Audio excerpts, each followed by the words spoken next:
Come play with us.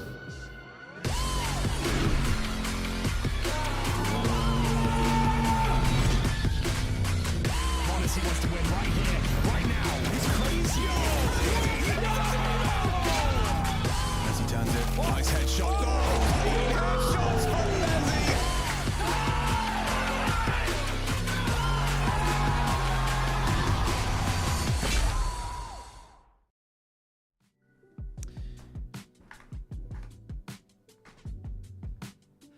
Hello and welcome on into day number 2 of the ESL Pro League Season 22 Asia Close Qualifiers. We are a little bit delayed in getting underway today, but we are going to get there in the end. It is, of course, Elvish Guy here and MacMate with me today. So we're changing things up again, Mac.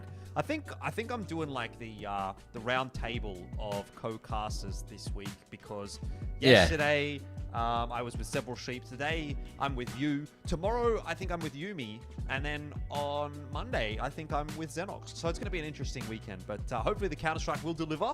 What do you reckon? How'd you go yesterday? You were on the B stream or were you on the A stream in the second slot?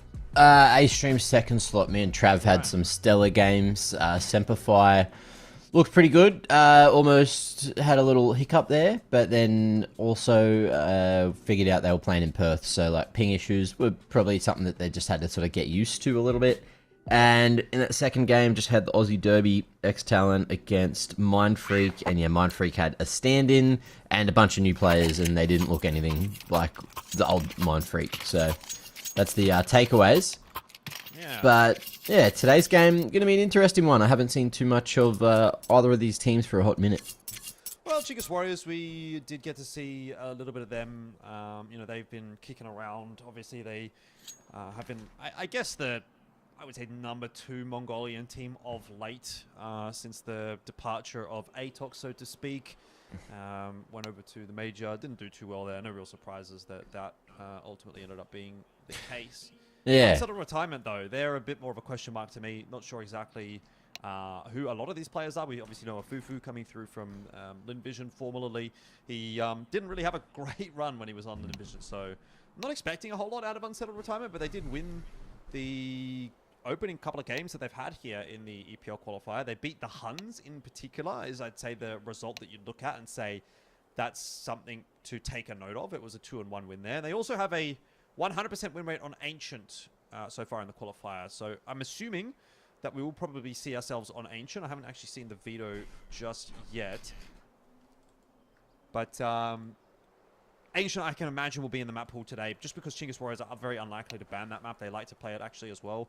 So if I had to guess, we're probably getting the Dust 2 pick here from Chinggis Warriors. We'll go on to Ancient as a map 2, as a pick of Unsettled Retirement, and then, well, who knows where we end up for map number 3. But will we even need a map number 3? Don't know, Mac. Will we even need a map number 1? I mean, look, let's just get something out here, by the way. For those of you that have been waiting for this game alongside the rest of us, this is not on anybody but the players, okay? I just want to put it out there that the players were late, are late, and are now not starting the game on time because of reasons. So, for anyone that's just unhappy that this game isn't starting on time, you can direct your dissatisfaction toward the players. It is no one on the production side, admin side's fault. Hell yeah. Well, that's what we love. Counter-Strike served fast, not slow. And unfortunately, that's kind of what we're getting at the moment. Yeah, I don't know. It just really annoys me that, like, how is it so difficult to turn up to play on a server on time? You know what I mean? Like, yeah. Anyway, you're here. You're in Malta. You are in Malta, on the other side of the world. I'm here in Brisbane. Our producer's in Malaysia. We can all get here on time and be ready to go 30 minutes before the game starts. But for some reason, these guys can't get in the server on time. You know, wouldn't you not get there 15 minutes early? Maybe. That's what I would do. But anyway, we're getting underway. It's only 10 minutes late. It's all good. And Chinggis Warriors and Unsettled Retirement to kick things off here in the EPL Season 22 closed qualifier. I'm very intrigued to see what Unsettled Retirement is going to bring to the table here, because I think they've already surprised and impressed by making it to this point. But Chinggis Warriors is going to be another you know, discussion point, obviously. They're generally a pretty decent team when they're having their day. Controls is just to take the game away from you. So interested to see what Chinggis Warriors is going to be able to put up. But I think Unsettled Retirement might be than they would anticipate. That's a nice double to start things off, though, for E-Fire. And Ryukul in there for a nice headshot onto Madness as well. And Unsettled Retirement will not be able to get the ball rolling here on the T side of Dust 2 just yet. Yeah, we'll see what they can try to find here. If they can retrieve the C4, then maybe they've got themselves an opportunity. But it's going to take a lot of heavy hitting. Nakari and... How am I saying that name, Jordan? Slayer? I reckon it's just Slayer, yeah. Slayer? Very good. Well, Slayer looking to do just that, unfortunately. Oh, okay. We'll be given opportunities, but they go fleeting. And Chingus Warriors just looking like the much better team. Good structure after getting the C4 down on Cat and managing to capitalize and pick up the first round of the game. Yeah, pretty straightforward pistol round, though, for Chingus Warriors. Didn't really take a whole lot of effort from them. A few nice headshots out those USPs, and that'll be that. Interestingly, Unsettled Retirement without the bomb plant have opted to go for a force fire here, so he's going to be pistol and armor. 9s for the most part. You've got a Mac 10 there for Ari. And it's so deep. Just be thinking about a B rush. That MP9 up close and long dark, but yeah. Way out onto the B. Ari, through the flashes and down USP as well. Can't get more than the 3, but the 3 was enough, and that is 2-0 for Chingus Warriors. Yeah, getting there eventually.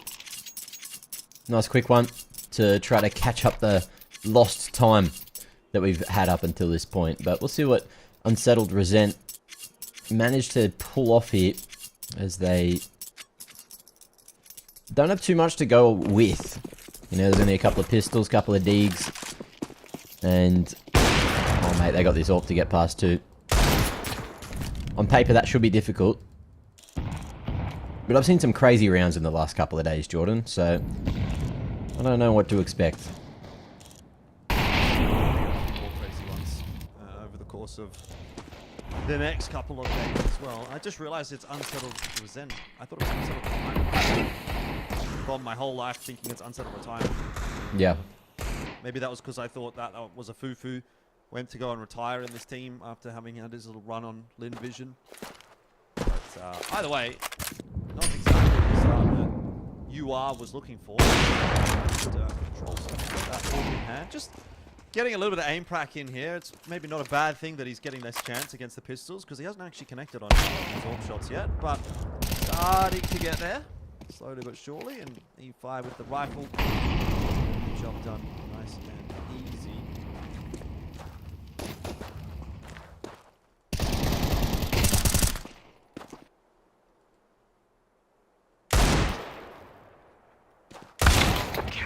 Yeah, nothing there for Twinkle. And Chingus looking like the better team out of the gates. Nice and clean for 2 rounds back-to-back. Minimal reinvestment. Money's looking great. And Unsettled Resent, let's see what they bring in here. Someone did pick up an AWP for a moment, but opted against it just to get the armor online. That was Slayer. And they got plenty of util.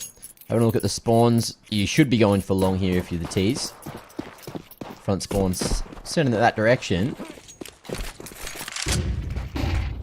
But opts not to go for it. So long control going to be gifted to Chingus Warriors. They waste a decent amount of util there. You know, weird progression smoke thrown outside of the long doors, and in the meanwhile, it's going to be a faster attempt at least pressure towards mid-B. Oh, I don't even know what's going to be pressure. I think they're just going to go for it, mate. They are not stopping here at all. And they're going to run down the shot. Surely no chance of getting inside. I don't imagine that Chingus Warriors were expecting that kind of pace. I wasn't really. And so this will be a save for BKZ and E-Fire. Speaking of BKZ, this is the most recent change for Chingus Warriors. So they went to the major with Coolast. He was on loan from IHC. But there's been some pretty notable changes in the last sort of couple of weeks for Chingus Warriors.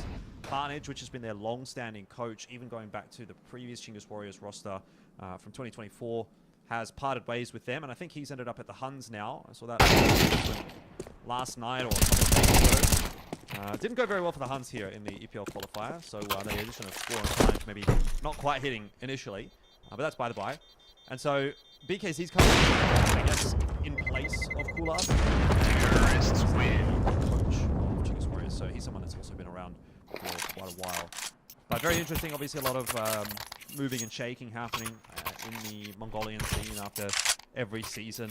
There's always some kind of roster instability, swapping here and there. IHC, Chingus Warriors, the Huns, all sort of jostling for that second position behind the Mongols. And it was held by Chingus Warriors most recently, but I still think on paper, I look at that Huns roster and think these guys should be number 2. But yet, you know, they haven't done the failure yet. Down. And ultimately, they don't get a second chance because it was a single elim. So, bad luck to them. Warriors trying to fly the flag for Mongolia, and already starting to show some levels of fallibility here against Unsettled Resent, which is really not a team that we expected anything from, like one of these sort of Chinese teams. But you know, they've been able to do a bit of work. Let's see if Chingus Warriors can put them away in this round. Back to 4-on-4 now after that little engagement over on long.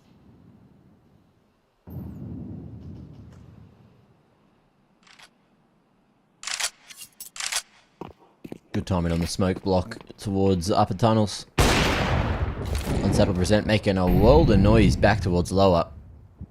And this double AWP showing the positions of both of them. Although we are going to see the readjustment.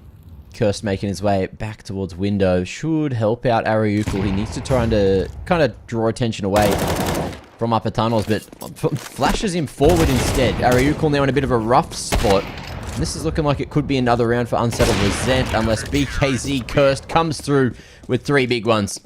And that's going to be more than enough. So Chingus never backing down. Playing a interesting game there towards the B site. But look, they keep the double AWP alive, and so far, so good. Yeah, take time out early on in the piece here for UR. BKZ up to this point, this year has been playing on the Cube. And he, I believe in that roster was the AWPer. Problem with the Cube was that they kind of swap their players around a fair bit. They have Anselmo in there sometimes. He's sometimes coaching. But I think he was actually the primary AWPer over on Cube. And that obviously means you can have a very nice double AWP setup if you're Chingus Warriors here. And it's already worked out pretty well. So 4-on-1 on this CT side. You've got a double AWP in hand. And a Fufu is going to crack with the scout. Might not be advised. He only takes 80 damage, which is better than 100. So again, and well, it's not gonna end up very well for him at all. Once again, the double AWPs just kind of making mincemeat of Unsettled Resent. Yeah, working a little too well, if you ask me. But maps like Dust 2 allow themselves to have a lot of impact with these AVPs. E-Fire as well, just constant re-peeking, knowing that there are some eco frags on the menu. And I wouldn't be surprised if we see him just keep on pushing. But yeah, minute on the clock. And Akari hoping that that aggression comes through so he can have an opportunity to get a kill in the round. It'd be nice for Unsettled Resent to at least find a pick here or there. You can see that the economy for Chingus Warriors is at a point where if they lose, 2 or 3 weapons, they're still going to be at breaking point when Unsettled Resent go for the full buy in the next. But I don't see a world where that'll be where we are at the end of this round. No, sir. This one wrapped up nice and easy. I haven't won the lead for Chingus Warriors.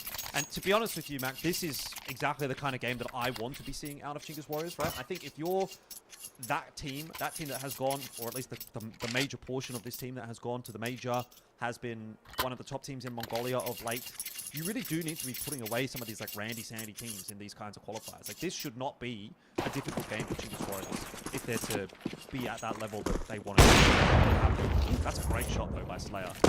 So unfortunate for controls. That Chingus Warriors should definitely be a 2-0. And anything but would be a bit of a disappointment. disappointment for them. A very big disappointment for the Huns, as they yesterday lost to Unsettled Resent. Yeah, a lot of things going on over there, but was looking to maintain a position towards the, I would say, the mid to top level of Asian Counter-Strike. I'd still kind of have them a step below the top Chinese teams, probably below the likes of a FlyQuest at this stage. They're not too far behind. And as they continue to improve, they can start to unsettle some of those teams. It is back to the 4-on-4. Nice little bit of re-aggression on long there from Chingus Warriors, but once again, Unsettled Resent are just going to default back to a mid to B, and that's a fantastic shot from Rooks. Just as the smoke was starting to fade and getting reapplied, a Fufu will go down, and now we are down to a 4-on-3, and Unsettled Resent have that disadvantage, and don't really seem to know what they want to do here. They don't have any util left, Mac, so they're going to just have to walk out B, I guess. Seems to be the option. And there's a scope waiting here. Although Ariuko missed opportunity, goes back for seconds. Half HP now. And the T's swarming. Managed to get control of the B side, as well as the nicely timed push at mid. What? Cursed, What's going on? able to find Akari on the cross, and just like that, things get even more awkward. So no one's round locked in yet. I thought in that 3v2 that they'd be fine. But yeah, Akari getting a little bit frisky with the double doors there on B. Yeah, just nobody watching middle. And a very, very cheeky peek out. Now into the 2-on-2. E-Fire slowly walking up a tunnel. He needs to win this duel onto Madness, and then they've got to find a way to dislodge Slayer as well. Duel will go the way of the CT, but time is a factor. BKZ picks his timing wisely through the double doors, though, and Slayer will go down. There's plenty of time for the defuse here, and it'll be another round. Is there plenty of time? Oh, it's very close, but he's got it. Plenty of time might have been a stretch, but it is 6-1. Yeah, you'll take it, I guess. You'll take it. You'll take it. There's another round. Expensive round. Could have been a bit cleaner, but still enough money there in the back pocket for Chingus Warriors to maintain that double AWP. I assume both of those were taken through, and then... Oh, no, there's an AK. So at least one of the AWPs has been purchased here by BKZ. Ah, bit of a traffic jam there in CT spawn. You hate to see it.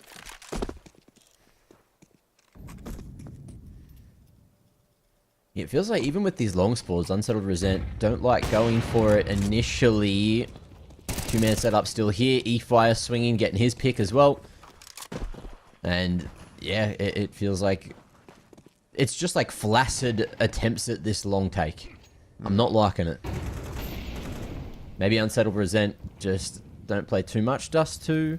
Although, you know, things that we were seeing, like that earlier fast attempts at mid-B, etc., would suggest that they're... Otherwise? It's just a... Yeah, it's a rough one. I think there's just going to be a big skill disparity between these teams, and it's going to be a rough day, rough watch. Well... You're going to like it even less when I tell you Unsettled Resent were the team that actually peaked at Dust 2. So if their T-side's not impressing you already, and the fact that it is their map pick, that's going to make it even less impressive. BKZ is looking really good, though, with this secondary AWP. I mean, is it even fair to call him a secondary AWPer at this point? Maybe it's just two primary AWPers. Akari, hang on, Galil finding the triple. He's very low on HP, but this is going to end up being an expensive round for Chingus Warriors that it didn't need to be. They should still be winning it. They're not sure if he's decided to exit A, but he is making enough noise that Ariuka will now hear him. And that'll be an easy one for controls in the end. So 7-1 will be maintaining that win streak for Chingus Warriors, but a bit more expensive than it ought to have been. I will just quickly say, yeah, the veto that we did get, Dust 2 Anubis and then Ancient. So I was right in saying that Ancient would be in this pool somewhere. Knew that Chingus Warriors like it. Unsettled Retirement had been good on it this qualifier. It's not a surprise to see it in this pool, but didn't really bank on this Dust 2 pick from Unsettled Retirement. And, well, frankly, it doesn't seem to have worked out very kindly. So maybe Ancient would have been a better option.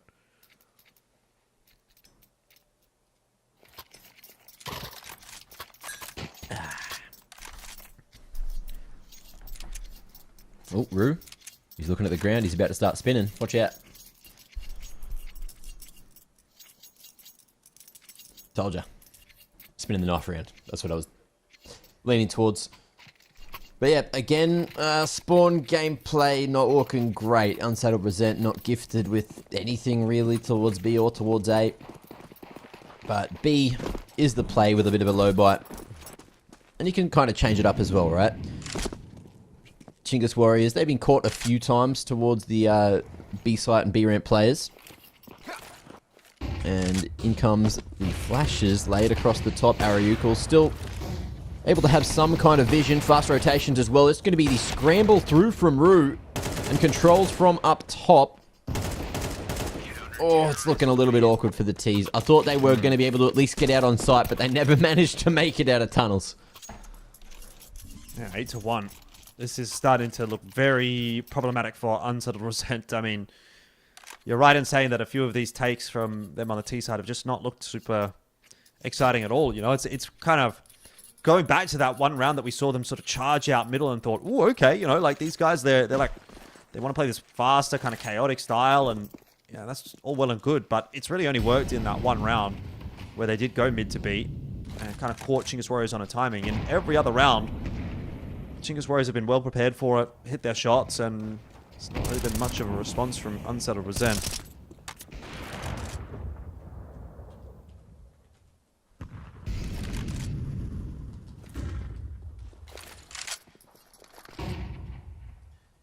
It feels, yeah, it just feels like they're not really doing anything with the map presence that they're getting. They're just like trying to make executes work, but it's at the point where they haven't done anything to bleed out the Chingus Warriors utility, so they just keep getting themselves in these weird positions.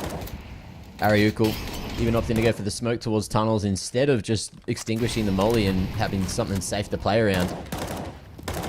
And look, that's two back-to-back mollies that have missed back plat, one of which you're smoked off and should have the cover to make it happen. So it's a little bit unfortunate, let's say that way. Unsettled Resent, though, not going to expect Rooks towards the top of mid, who gets more than he's bargained for. Third player as well. Beautifully done. And with the bomb down, and Akari in a 1v5 again. Let's see how many he can get. It's none.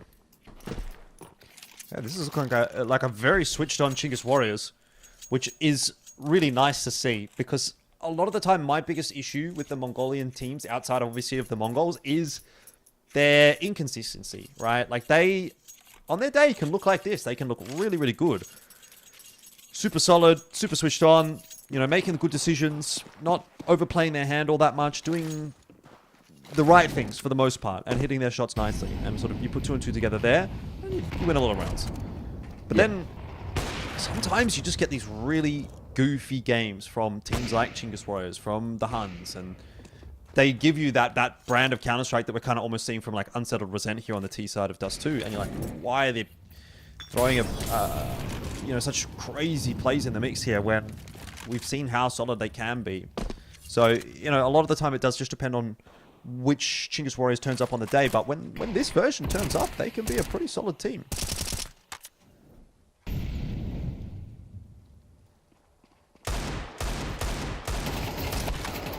Well, when things like that happen as well, it does definitely make it easier.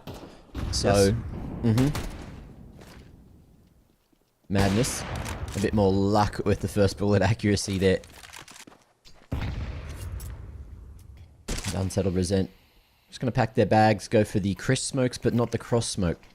AK retrieved. And the smoke comes through late, but Ryukul drops the ball. Missed opportunity. And a nice timing for Madness to pick that one open. Controls all the way towards the back of Plat. Going to be able to pick them off one by one. But Madness, an opportunity on 12 HP to maybe put a second round on the board. Isolated fights going well, and he knows. He knows the position of E-Fire, but unfortunately couldn't hit the shot he needed to. And that's going to be 10 on the CT side already, with an 11th just around the corner. Yeah, that one gets a bit messy for sure, but yeah, it's all good. It's okay to lose 4 guns there when you're going into the last round of the half here. Chingus Warriors, plenty of cash, get everything that they want. Defuse kids across the board. And Controls once again going to be given the opportunity to see if he can get a kill onto Akari. It's not going to happen this time around. No, never mind. I've spoken too soon. So Akari just sticking around a little bit too long. Playing a very dangerous game there and does get punished for it. Controls now down below half. Just going to start to try and dump a bit of util into middle to deny that position from Unsettled Resent. But it is actually pretty important that Chingus Warriors do hold on to some semblance of mid control here because it is only Ariuko over toward B. It's a heavy A stack here from Chingus Warriors.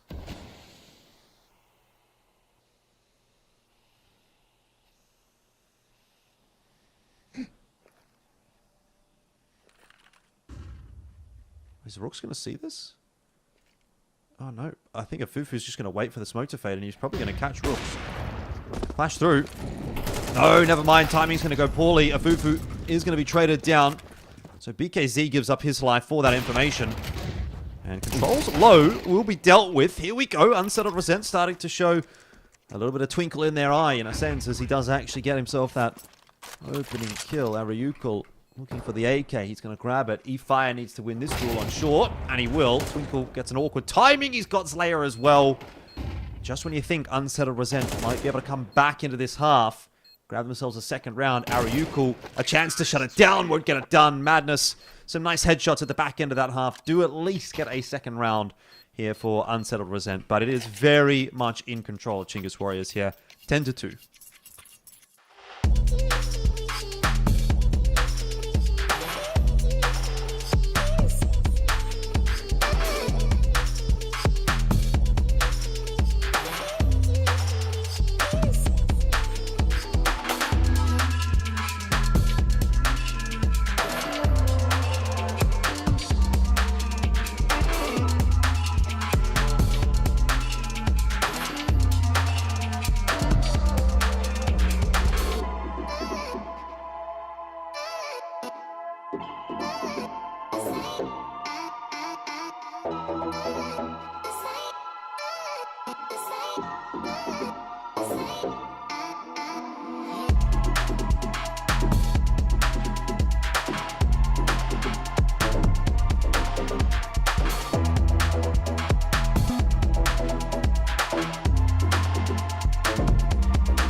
Welcome back on in the second half here, 10-2. It's looking pretty grim for Unsettled Resent on their map pick of Dust 2. Chingus Warriors out here to play. They recognize what a good opportunity this closed qualifier actually is for them, noting that some of the big name teams from Asia Pacific are not competing in this qualifier. You don't have to deal with the FlyQuest guys, you don't have to deal with Tyloo, Envision, Rare Atom, obviously not Mongols either, so someone like Chingus Warriors will be looking at this and thinking, actually, we could win this qualifier and we could go to ESL Pro League Season 22 and making a pretty good run so far. See how things go in this second half pistol. If Chingus Warriors win it, it might be map over and controls. very nearly seals the deal with a double kill there, but just going to keep backing off and finally gets a Fufu who was just trying to chase him down. Oh, great shot from BKZ. Mac, I think Dust 2 might be over.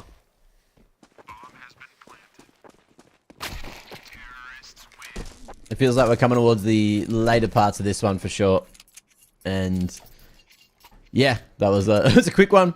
Although Unsettled Present, look, what can they do here? I feel like you have to force. You're not playing for any more than that. Yeah. But Chingus Warriors just, like I said, it was a skill gap. I didn't expect it to be this big of a skill gap. But this is what happens if you're not ready for playing Pro League, I guess. Look, Chingus Warriors, they've had a bit more international experience, and I'm happy that they're the ones getting these opportunities if we're watching things like this unfold. Cursed, he was ready. He pulled that out in time, and plenty of numbers over towards blue in a safe position to play from. So NT, I like the idea at Unsettled Present, but I think the flash and the pump just came a little too late there. Well, I think that one of the big problems was that the flash was seen as well by BKZ. He saw the flash get thrown over the top of that smoke. He was able to turn and probably even might have commed it to his boys To the at boys, blue. yep. And they might have been able to turn away from it as well. So I'm not sure how effective the flash ended up being. Obviously, BKZ, he was pretty blinded by it, but I think everyone else was kind of okay. And so pretty easy clean up there for Chingus Warriors. So Unsettled Present, down 12 and 2 on your map pick. Not going to be a good feeling. A slightly better feeling, though, knowing that obviously this is a BO3, so the series is not over. And even then, it's double elim from here on out in the closed qual. It's going to go through. Fire thinking about a little bit of a look on long there. The flash maybe half a second too late, though, as that nade was already starting to dissipate. And the smoke coming back, so that little timing coordination didn't quite work out for Chingus Warriors, but it's all good. Yeah, it's all good in the hood. Let's see if they can figure this one out. So far, no good. And, oh, even more damage getting done. Akari. And he saved the day. AK upgrade over towards Cat. But with cross smoke, it's going to be hard for him to play around. Resmoke towards elbow. Gives him a safer position. But he really needs his teammate to come up short soon. A Fufu. Good crosshair placement to deal with that one. And maybe Unsettled could be on for a round. Man disadvantage for Chingus Warriors. Long control, ramp control. And able to play off one another. Ooh, Cursed allowed an isolated fight on Akari. But they know Afufu was close. Lovely shots out of him. Big couple of headshots. And now it's all down to Madness, who's here a little late to the party. And it's not fashionably either. 13 to 2. Chingus Warriors get it done with a man disadvantage in the post plant. NT for Unsettled Present, but mates, they're going to have to turn things around into map 2 if they want any opportunity at a W here today, Jordan. Yeah, you really do have to wonder how Unsettled Present got through the Huns. Like, that was not a great display on their map pick, right? Like, their T side didn't really leave a lot. Like, I mean, sorry, it did leave a lot to be desired. It really wasn't anything fantastic at all. And I surely hold the Huns in higher regard than that. But Unsettled Resentment did get through that opening game. They are here against Chingus Warriors. I don't imagine that they're going to be having a great time for the rest of this series either, now that the Chingus Warriors have, first of all, won on Dust 2, and second, are going to be going into their own map pick, and are feeling pretty good. They've got that momentum. So overall, looking pretty bad here for Unsettled Resentment, which, to be fair, is more likely in line with the expectations than the alternative, but we'll see if they can manage to convert anything. We'll take a short break before we do that, though. It's time for us to spend a little bit of time away from the PC, but we hope you will stick around and join us for Anubis, which will be coming up right after this.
every moment can be precious like this. So come on, here's something you don't want to miss.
G'day, welcome back on in. It is ESL Pro League Season 22 Asia Closed Qualifiers, and right now we are watching Chinggis Warriors and Unsettled Resentment.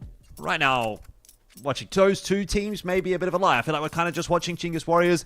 They won 13-2 on map 1. It was Unsettled Resentment's map pick. Now we're on to Anubis, the choice of Chinggis Warriors, and it does feel like we are leaning in the direction of a 2-0 today, Mac. Yeah, definitely feeling like that. I'll reserve my thoughts for the rest of this map, but yeah, we need to see a little bit more. Otherwise, it could be a big break between this and the next game today. A bit of a dink onto Controls, who leaves the vicinity, plays his life, smart approach, and off the back of that, it looks like we're going to see the T's think about going for the drop. E-Fire already. Here's all those footsteps coming his direction, and the three-man setup is pretty good. Ariuko preemptively dropping that flash, and all CTs looking to fight this one together. E-Fire going to be able to find the double there, and Curse comes in with a bit more damage. Fast flank as well from Rooks, but it's only him to get it done with the dualies. Slayer, no idea that he was getting flanked through the smoke there, and it's a beautiful first round for Chinggis Warriors, reading Unsettled Resent like a book and kind of punishing him. Yeah, great util usage from Chinggis Warriors, wasn't it? The smoke down at E-Box just makes pushing out a little more difficult for Unsettled Resentment. Look, maybe that flash happened a little early. I don't think it actually ended up catching anyone. There was a bit of a half cancel called there by Unsettled Resentment. As they might have heard that flash bounce on the floor, they took a little bit of a break, but at the end of the day, they had to push through that smoke anyway, and that was still big enough of a problem. Great shots connected as well by Chinggis Warriors, has to be said. And here we are into round number 2 with a pretty nice buy across the board for Chinggis Warriors, and Unsettled Resentment once again going for another force buy after losing the T-Pistol. They did the same on Dust 2 and didn't really get a whole lot working for them there. Ariuko waiting for this push. He's going to be flashed out, but they haven't checked him. They haven't checked him. And this MP9 is still going to get one, even though a late flash came through and did blind him. He gets away with a bit of murder there. E-Fire in on that rotate for the retake. Bomb hasn't actually been planted yet, so to call it a retake is a bit ambitious, but they are essentially retaking that bomb site, and it's Madness alone with the C4 on his way over towards B. Let's see if he can get enough space to get it planted. That seems to be the first step, which is successful. And it's looking like Cursed is slowly but surely making his way in. I say slowly, but he just hits him with the wide swing secondary in hand. Had an A1, but opted to do it with the Tech 9 instead. So had that extra movement speed, knows how he wants to play here in this online CS. And mate, it's worked. Beautifully done to keep it alive. Yes, good damage coming out of the T's there, but with the plants, yeah, you buy again. You've done enough. Surely you buy again. You win this next round, you're good for the long run. Ooh. They're going to half buy. Nah, you got to buy. At this point, like, you're already in the dark. You're already sort of in the negative. Sunk cost fallacy. Yeah, you got to give it a crack. Well, Controls is definitely going to give it a crack down Canal, and he gets a Kari for his trouble. Ariuko might not have been expecting Madness on that line, but a nice quick flick with the MP9 gets the job done, and Unsettled Retirement don't really look like they're going to be putting too much together in this round. So the force buy in the previous not working out. The little bit of an investment that they've got here also not proving to be too threatening. This will be enough to get Chinggis Warriors to recover their money, assuming they can keep most of these guns alive.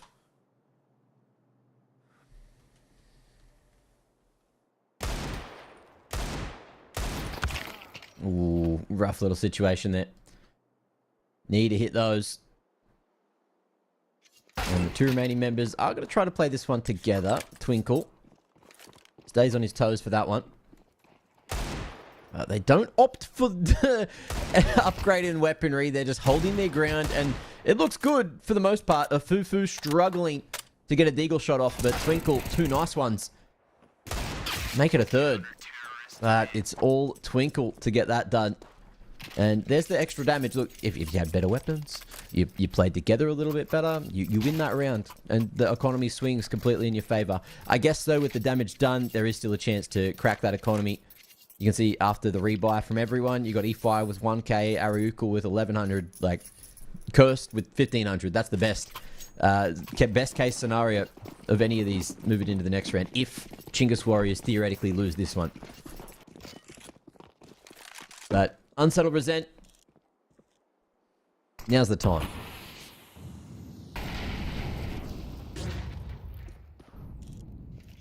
BKZ, once again, he's got that AWP in hand. And the fact that he's got the AWP here and Controls doesn't would maybe indicate that BKZ actually is the primary AWP now for Chingus Warriors. Controls taking secondary AWP. Smoke into mid. Chingus Warriors going to just start dumping a bit of their util here to try and slow down Unsettled Resent, but I know one thing about this team, it's that they don't really care. They're going to go through it. They're going to flash their way through, and you've got to be prepared for that, and they weren't. So this will probably be that first round on the T side for Unsettled Resentment. And Chingus Warriors going to be learning a lesson pretty early here on Anubis.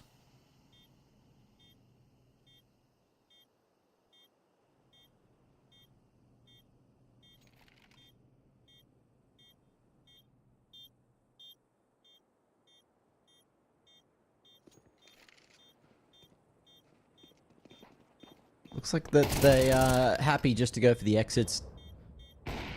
Unsettled Resent not showing them too much, not giving them any opportunity to get back into that on the retake.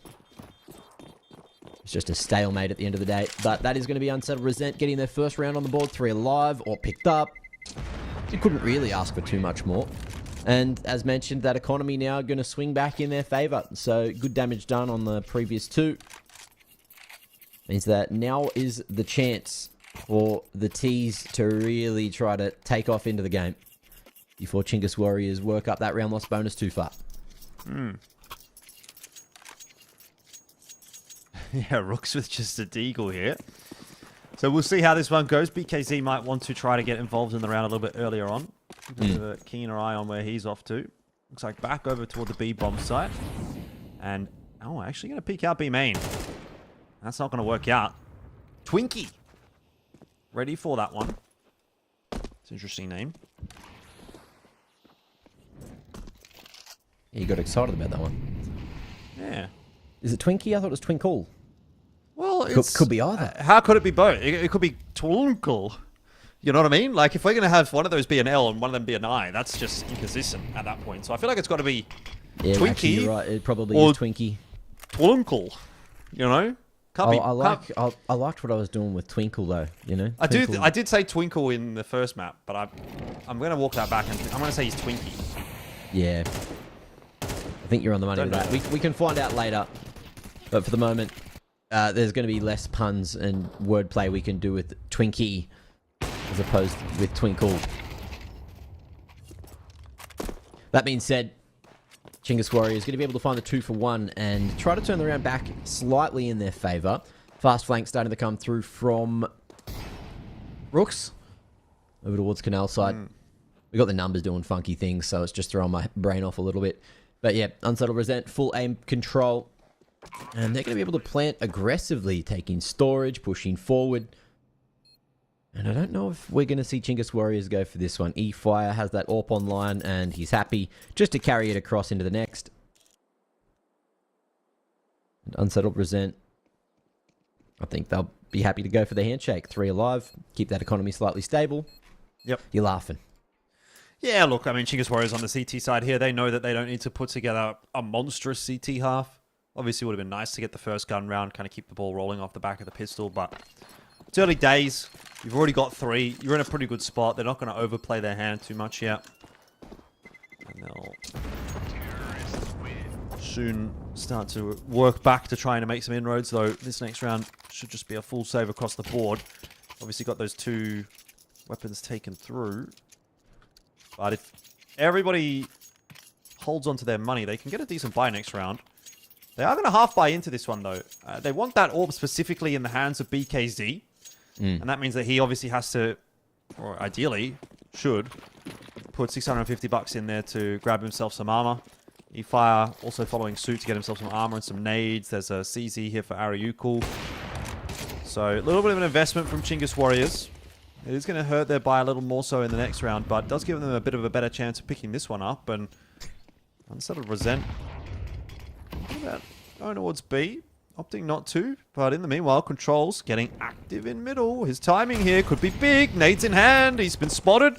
And he's just going to decide to dip out of there as quickly as he can. It's not a bad shout at all. Would have loved to have hit that headshot. His timing was good. Now it's E-Fire's turn to have a little bit of a look in and see if he can catch up with Twinkie again. Certainly can.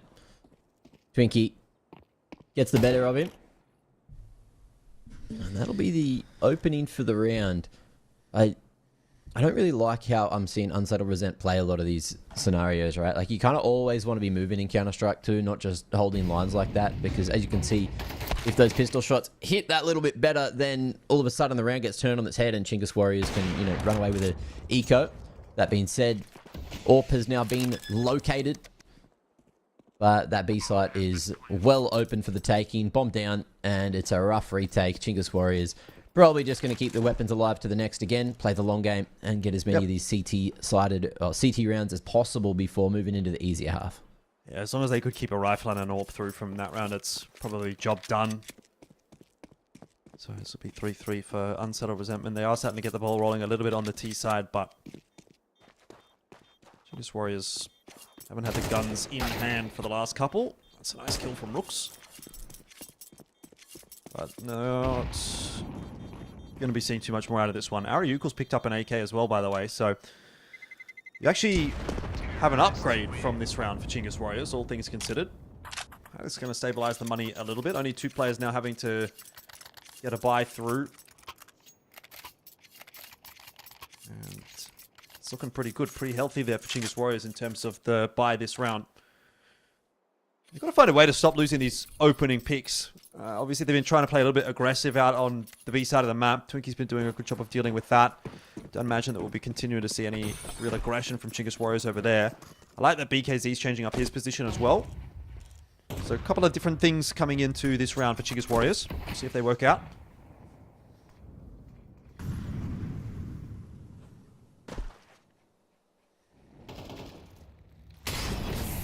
Molly to window. Controls. Answers with an insend. And doesn't want to give up that mid control without a fight. Remolly to window as well for the T's. I don't know which way this one will end up going. But that util is certainly thinning out for both sides. Rooks getting that smoke down on the nice timing, but the T's go straight through. Rooks at the ready. Crouched on the offline. Flash a bit too deep, doesn't connect. And he's even going to make his way out to the pillar as well. Oh, almost the MVP for the round, but Twinkie stands tall. Fills him up with cream, so to speak. And okay. Yeah, 3v3. Controls. Makes his way back towards Conside. Safe plant. Coming through from Slayer. So extra money for the next round, and they just need to make it back to main before that smoke fades towards CT. Molly towards jail is extinguished, hits the wrong position. And they really want to fight here. You need to try and find one more pick just to make it that little bit easier. But I don't know if we're going to see that happen. Oh, Slayer down. Twinkie on for the ace. That's how he has to make it happen. And that smoke should fade shortly towards main. He thinks it's a tap, but it's the full stick. The full shebang. And it's rough out here. Yeah, good round from Chingus Warriors. Those B defenders looking a little bit more set and prepared for the push through the smoke this time around. You can see them turning from the flashes. So just kind of reading into the, I guess, the mentality of Unsettled Resentment a little bit. And reacting accordingly. It was a decent enough hold, well done from Rooks in particular, locking down that E-box position. 4 and 3. And it's going to cause attack timeout here from Unsettled Resentment. They know how important this round is going to end up being for them. They've only got 1900 loss bonus. So a loss here, that'll be 5 for Chingus Warriors. It should be a 6 then, because Unsettled Resentment won't have any money. They'll have to take an eco. So yeah, then starting to really lose control of this half, and certainly this map as well, noting that it is Anubis and it is T-sided.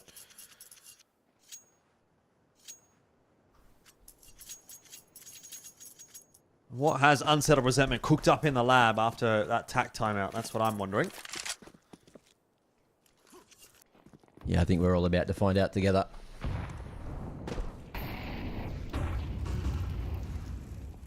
Looks like Chingus, though, again, they're not actually throwing that T-stairs smoke. They're just going aggro into water, looking to punish the T's. And Ariukul, a very odd position. Able to certainly deal with anyone coming from rugs, but if you do get pushed from T-stairs, mate, you are in trouble. However, he does have Ariukul staring at that from Con. He did, I should say. And right about now is where things get really awkward. Actually, he might actually be hidden from T-stairs for a moment. He is. Oh, he's no. Oh, he hasn't seen him. Twinkie hasn't seen him. Twinkie's got cream in his eyes. It's all problems. But it's a 1-for-1, so it's not too bad. Oh my goodness, this swing into mid. What's going on in this round? Chingus Warriors have taken a leaf out of Unsettled Resentment's book, and Controls has dropped the bomb. This is going to be a big duel for him. Can't win it. Madness. Gets that job done. Almost surprised that Controls goes again and tries to fight that instead of maybe backing off, but A-site was being taken from elsewhere, so I guess he felt that pressure at his back. Great shot from a Fufu onto BKZ, and Rooks is going to have to save. This could have so easily been a round win for Chingus Warriors. Look how low Akari and a Fufu are. But not to be. So 4-4. Scoreline will be tied up once again. And we go another one. Another potential chance to reset Chingus Warriors.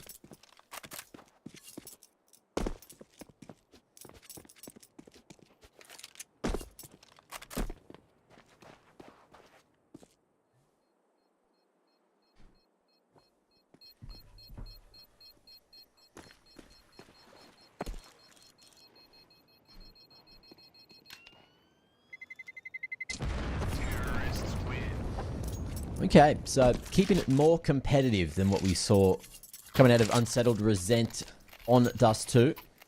Looking like they are feeling more familiar, maybe more warmed up. But yeah, getting a couple of nice rounds here on the T side. The thing is, you have to expect Chingus Warriors to have a solid second half as well. So you really want to keep it as clean as possible, moving towards the half. You know, Unsettled Resent probably looking to want to hit 8 rounds here for the terrorist side, or things may still be incredibly difficult. You know, Chingus Warriors, you can never count them out. Skilled individuals, lots of experience now all around the world. And this round, Chingus Warriors slowing it down, not going for that aggressive water control that we've seen them play a few times. Smoke for smoke at mid. No control for anyone. And a Fufu. Ooh, he's gonna go for an illegal maneuver here.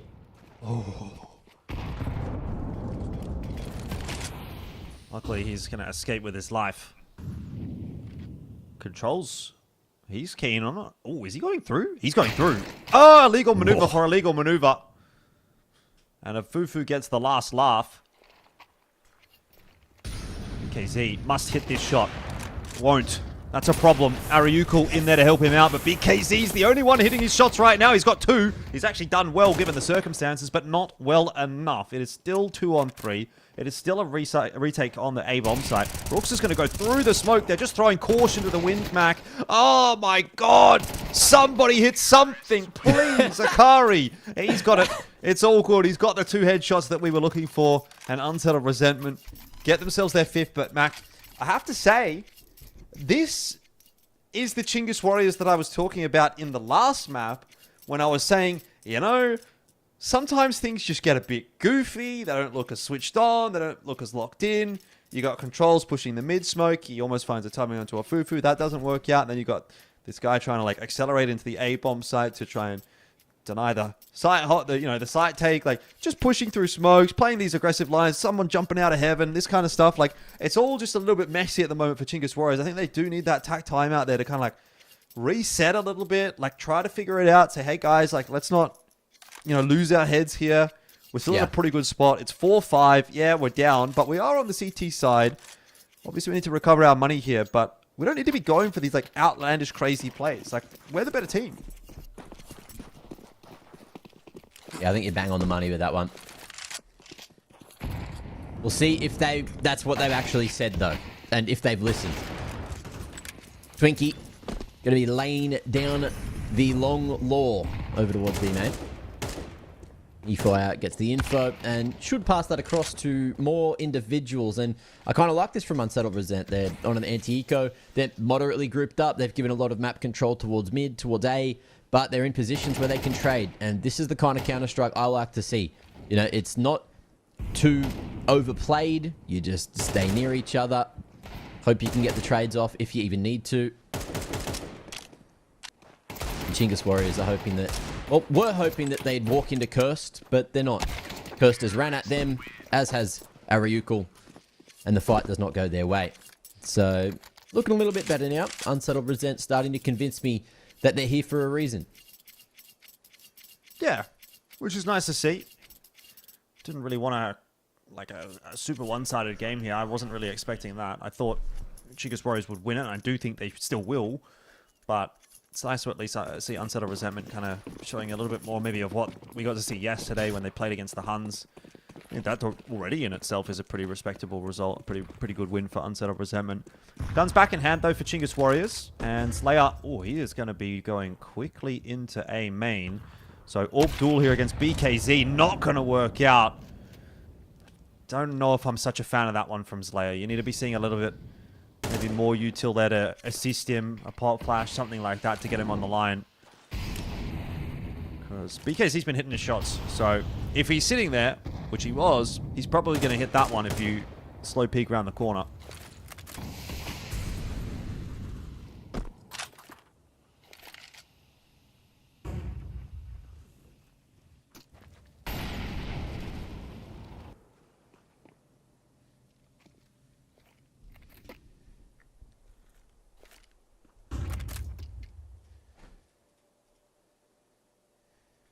I like this from Unsettled Resent.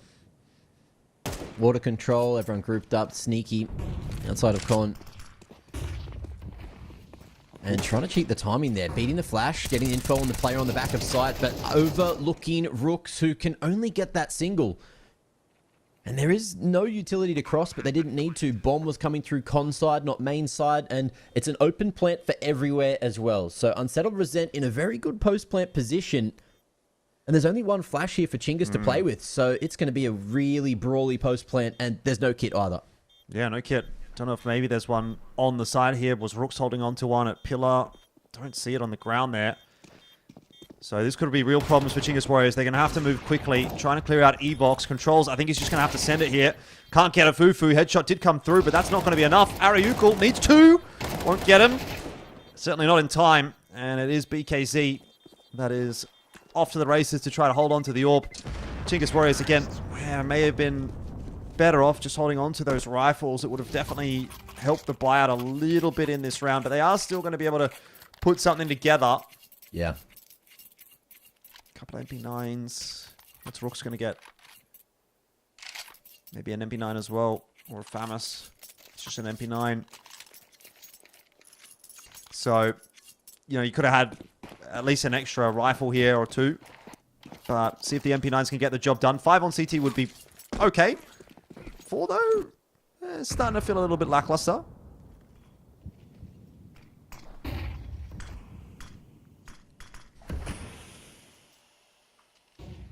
Let's see what Chingus have for us here. Cursed. Eyes on mid. May find action towards a Fufu eventually. As the rest of Unsettled Resent are grouping up towards A, but you can see what Chingus Warriors have done. They flashed B main, they've got the info, they've gone for the early rotate, and the stack is here already.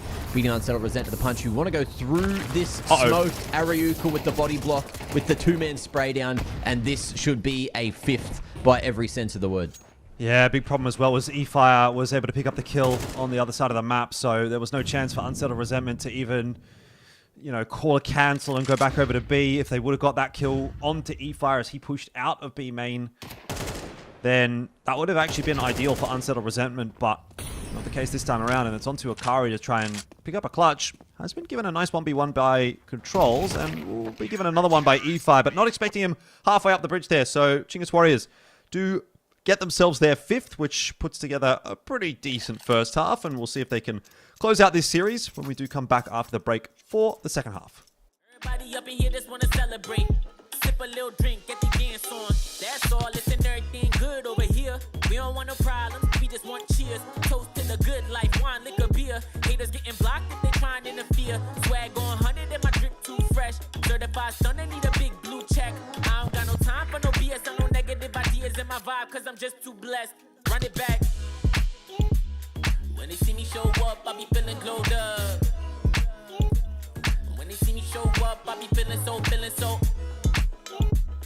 When they see me show up, I be feeling glowed up. When they see me show up, I be feeling so, feeling so.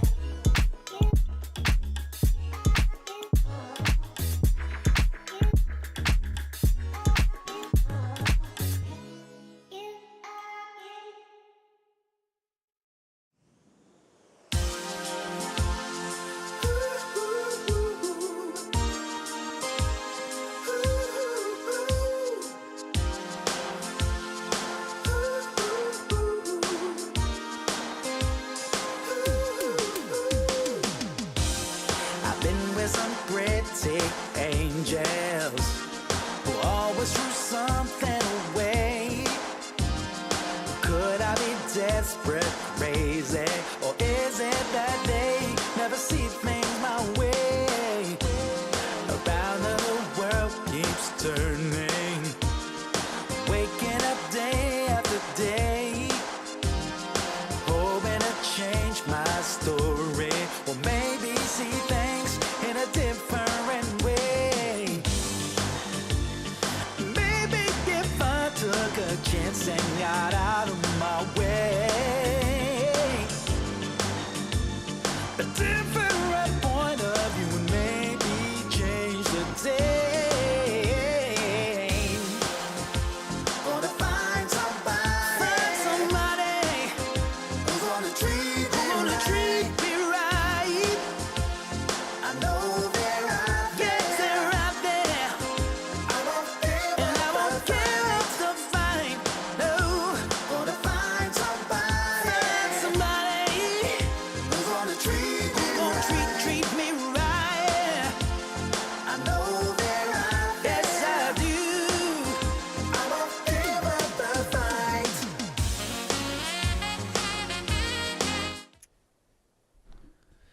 Welcome back to the second half here between Unsettled Resentment and Chingus Warriors. Certainly a much more competitive second map in comparison to the first. Interesting. Gonna get a tactical timeout to start this half. So maybe someone from Unsettled Resentment not quite back. Or they might want to have a bit more of a chat about what they're going to do in this pistol round. Not too sure. Fairly important pistol round though for Chingus Warriors, just to ensure that they can kind of keep a pace with Unsettled Resentment. They are moving on to that T side, so it's going to be a favorable half for them in that respect, but they still have a little bit of work to do here, and it does look like we're going to get a tech pause. So not too sure exactly what that issue is, but a bit unfortunate to start the second half this way. Yeah, look, we could have definitely asked for a different way to start here, but look, we'll just play it as it lies, Jordan. Not the worst thing that's ever happened to us. Well, that's understatement of the century, Mac. Actually, you know, if that's the if I have to wait 20 extra seconds at the start of a map or start of a half, I think I can deal with that. Anyway, off we go. And it is going to be E5 once again, who's got that P250 in hand. So Chingus Warriors going to be relying on him for some of that ranged firepower. And as you can see, he's been set up for that long-range duel initially into E-box, while the Glocky boys make their way in toward A main. A lot resting on the shoulders of E5 here. He's got a bit of util, he's got the P250, he's got the bomb, and Control's trying to find a timing out B has been dropped, so that is going to make the job a bit more difficult. Quick flash into E-box though, and Rooks looking to try to make some inroads. Twinkie, easy kill with the shadow advantage, and the dualies putting in a shift at the moment. Ariukul going to fall, or rather E5 going to fall. I'm sure Ariukul will be falling in a moment here, and that is a solid pistol for Unsettled Resentment. Yeah, not bad. Good size. Love to see it. See if we get a similar thing moving forward into the second round of the half. But yeah, Chingus Warriors, we'll see what they do. No bomb plant means no real need to go for the force. And with Unsettled Resentment, that little bit out in the lead now, you don't want to let it grow too far. So go for the guns in the next instead, keep it safe, and see what kind of damage you can do with, what, one Deagle and a Dream. No Deagles. At least not Dang. at the moment. Controls Recyclable. down. Retrievable. We love recycling.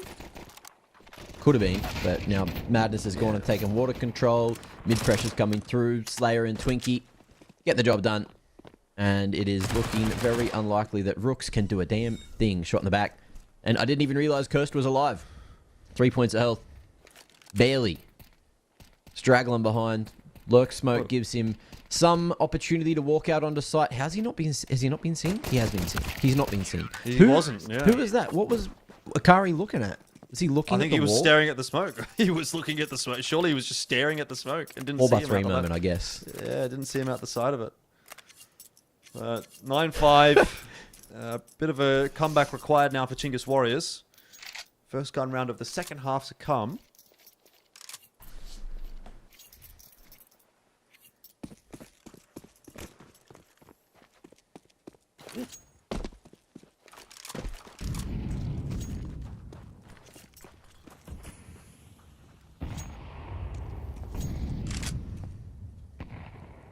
All right, no aggression this time for Unsettled Resentment.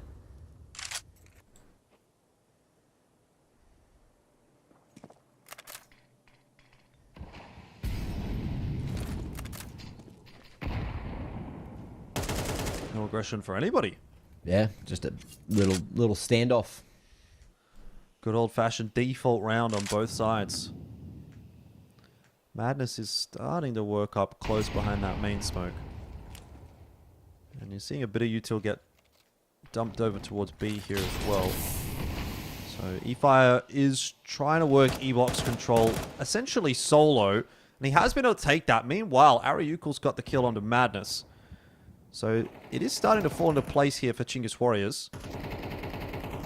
Looks just thinking about looking in toward middle, but still haven't really seen that call made from Chingus Warriors as to exactly where they're going to end.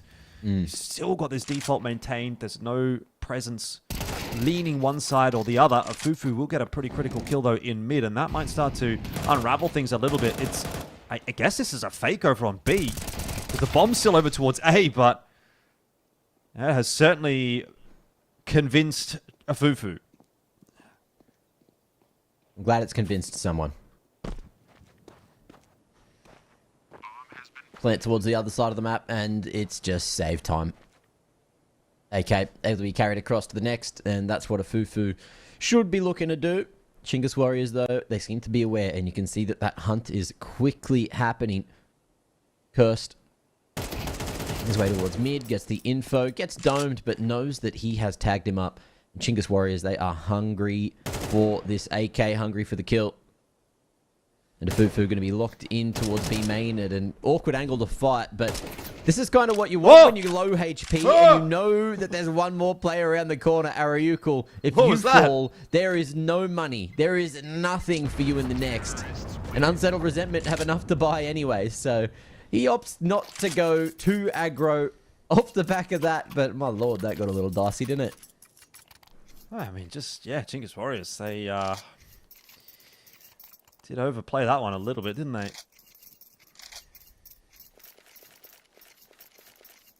Anyway. Bomb plant. Win on the T side. It's all good. Reinvest into the round. They've got to get themselves another round win here. Otherwise, Unsettled Resentment just run away with things now. Because that money is indeed quite poor for Chingus Warriors. This is a big swing round to decide whether or not, you know, the status quo is maintained and we keep going. Or if map 2 kind of runs away in the favor of Unsettled Resentment and we start to think about map 3.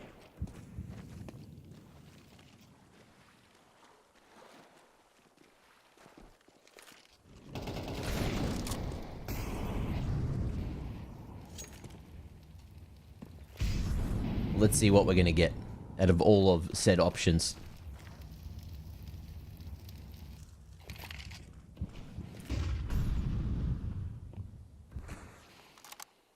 Chingus Warriors going to find themselves with that mid control, relatively uncontested. Rook's in a great position to activate on the flank through cams if he can get a nice timing. But the main pump starts to come through. Control's taking the first member out, and only Madness here might just suffer a rough timing onto that push from Rooks. He's come through the cameras eventually. Only Storage Control, which is mollied off. And at this point, Unsettled Resentment kind of in a rough position. And with the rotated utility towards Heaven, that's buying them a lot of time. And you can see that the CTs realize, this AK is pretty important. We're not really activating on the flank or even going back for that mid control. Let's just save, guys, shall we?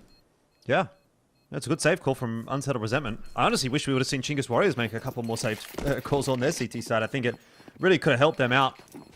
But they were a little more keen to go for those retakes. In this case, Unsettled Resentment giving the respect over to Chingus Warriors. That round is going to go the way of the T side. But it doesn't really shift the needle too much in terms of the economic setup. It, in theory, could have been the round that broke Unsettled Resentment. Would have meant that Chingus Warriors had a bit of a freebie here. Would have made it a lot easier to get to a 9-9 equalizer, but still actually some work needing to be done here by Chingus Warriors. And in all this meanwhile, the loss bonus building up for Unsettled Resentment as well, which will help them down the track. But Chingus Warriors putting together a little bit on the T side now. Also going to start to build some confidence off the back of that. Nade into the smoke in mid from both sides. Rooks is in the end going to go through it. He does eat a bit of grenade damage for his trouble, but what's he up to here? On his own. He's pushed into mid all on his own, and that flash has caught him, and he's dead. So Chingus Warriors, again, regressing back to that messy style. It's worked out this time for Controls, catching up with Akari. That'll be the B side taken, but they're not slowing down at all. BKZ looking at a CT, looking at a Temple. Bomb plant's gone down. 4v4 now for the retake, if Unsettled Resentment want it.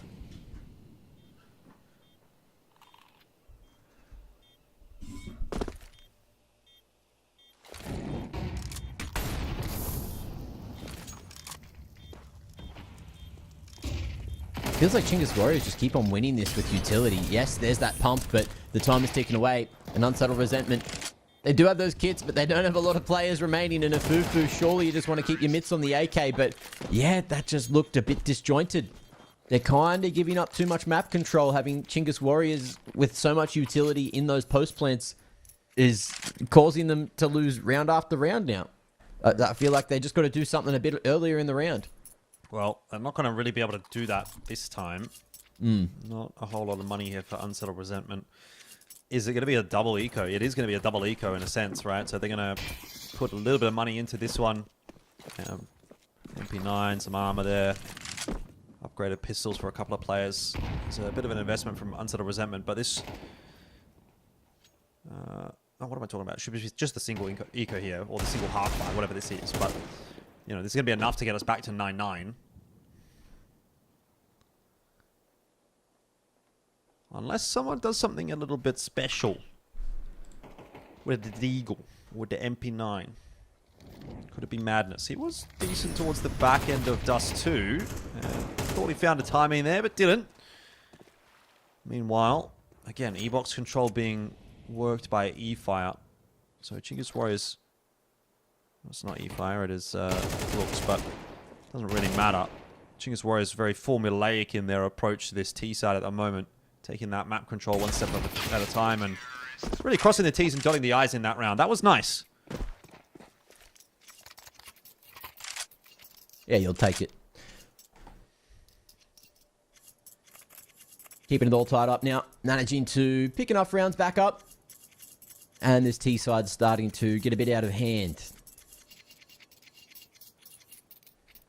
Momentum favouring them for sure. Unsettled Resentment going back into another gunbite. And they're bringing the double AWP to the table. Okay, interesting. Not something you see super often on Anubis, but looks like Akari thought he had the spawn to make that one happen. He's already up close and personal. Molly forces him off the line. Has to play shotgun AWPing now. And where's the other one? The other one's on Slayer over towards the fountain area. Flashed off. And that's all it takes. Oh, some opportunities. Go fleeting. And that Molly as well as everything else, just chips him down to 20. So still able to have some impact, but in the meanwhile, Controls is working up a flank, but doesn't look at camera. One of the more open positions that you really need to check. So that's going to be a small mistake. I mean, I don't know what the comms are like, obviously, for Chingus Warriors there, but I almost imagine in his head, he's thinking that his team is putting a bit more pressure on main at that point, and they're going to be able to capitalize on his position in middle. But obviously, they had kind of walked away from main. Unsettled Resentment had it smoked off. Were turned away, so... I know the problem, though. He thought. He thought. Sometimes you just don't have to think. Yeah, you thought. Just don't thought. Just don't thought, mate. Don't do it. Do get a trade kill, though. Back to 4-on-4. Akari. Well, this will be an important shot to hit, and he's going to get it, but BKZ should trade him. Had the chance for a second there. Wouldn't quite expect it, but Ariukul is forced now into the 1v1 after all of the trades are secured on the bomb site. Slayer is low. Ariukul's got no idea exactly where he is. That smoke on the left fading. Oh my god. If Slayer would have just held that line, he gets a kill there for sure, but not the case. And Chingus Warriors go up 10-9, and this starts to look very worrisome now for Unsettled Resentment. Money low. Loss bonus big. Round deficit low. Fear factor big. Because Chingus Warriors are making this comeback happen on the T side. Can you go over that one again? I just missed it, sorry. Gains big. We love big games in this house. That's right. Well, let's see what gains Chingus can find in the 20th. Controls.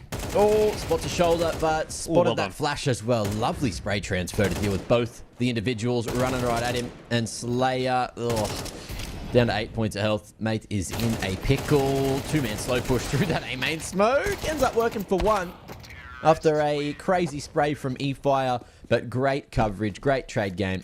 And Kirst is going to be able to pick up the final two. Straight into a tactical. I think it's definitely necessary at this point. You want to stem the bleeding before Chingus Warriors just run away with a clean old 2-0.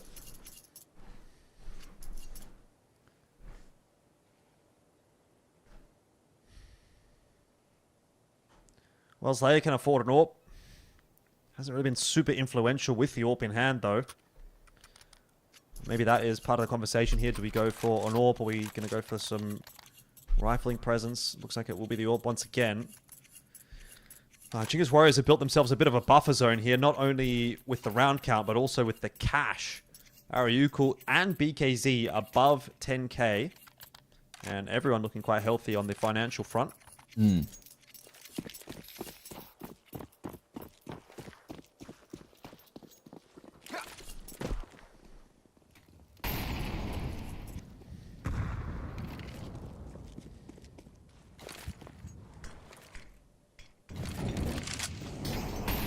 E-Fire with the molly for con control. Answer with an incense. Oh, what are we doing here? We're boosting over the A-main smoke. Unfortunately, that's not going to find anything for Unsettled Resentment. It is going to be mid that works out. And after clearing over the smoke, they decide to just contact through, which may end up catching off E-Fire or Ariukul, whoever that is, over towards Rugs.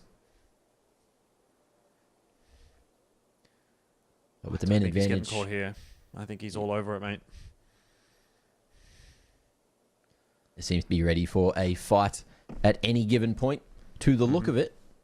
Look how far they've pushed into CT spawn as well, by the way. BKZ has cleared out like the entire map. They know there's nowhere else really for these CTs to be, apart from either A or having pushed out of A. And Ariukul, yeah, he's all over it. Gets madness. Yeah, may not be expecting Slayer up in carpets or rugs, but even then, you know, he's in a difficult position to dislodge. It won't make a matter for the rest of the round anyway, even if he does go down.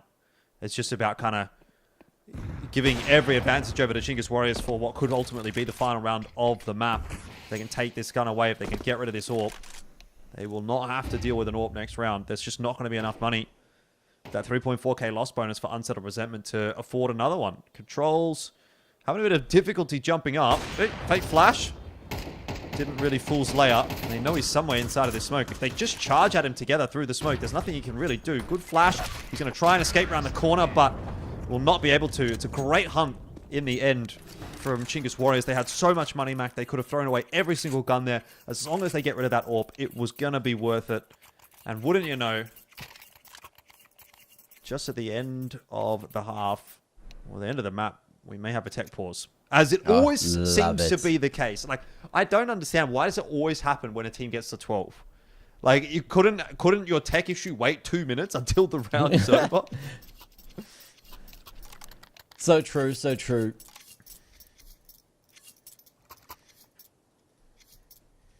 It's the way the cards are played, though. You know, it wasn't a problem until it was the second last round, and now it's the last round. But it was a quick one. Maybe someone just had a stutter they wanted to wait for. Either way, unpaused, back into the action. Let's see if Chingus Warriors can close out the first series of the day here for ESL Pro League Season 22 Asia Closed Qual and make their way further in the upper bracket. They were coming in as the favourites, and they definitely look as such. Patient approach. Unsettled Resentment. Going for the 3-2 split, leaving A completely open at the initial stages of the round. Oh, you can see who's that. Madness was spotted there towards camera, so he probably won't last too much longer. And with Slayer coming across, maybe that's the answer to keep him alive. But Slayer now worried that it is just going to be that push through the temple smoke. So everyone, suns out, guns out, and Madness should fall as soon as this smoke fades. Is Rook's going to check it? Yes, he is. That's really nicely done from him. Chingus Warriors looking pretty good on this T side, and slowly but surely working their way towards a victory. Unsettled Resentment don't really have too many tools in their arsenal anymore. One smoke, one incend. Couple of flashes there for Twinkie. But it's just going to come down to aim duels, and that's not a great one to be giving up as controls, frankly. You've got your fellas set up in middle. They're going to try to make their way out onto A. All they have to do is dislodge Slayer, and he is dealt with by Rooks, and that might well be the round done and dusted. We'll see what Akari and Twinkie can do about it. They have to try and pull this one off. 2v4 to save the game for Unsettled Resentment.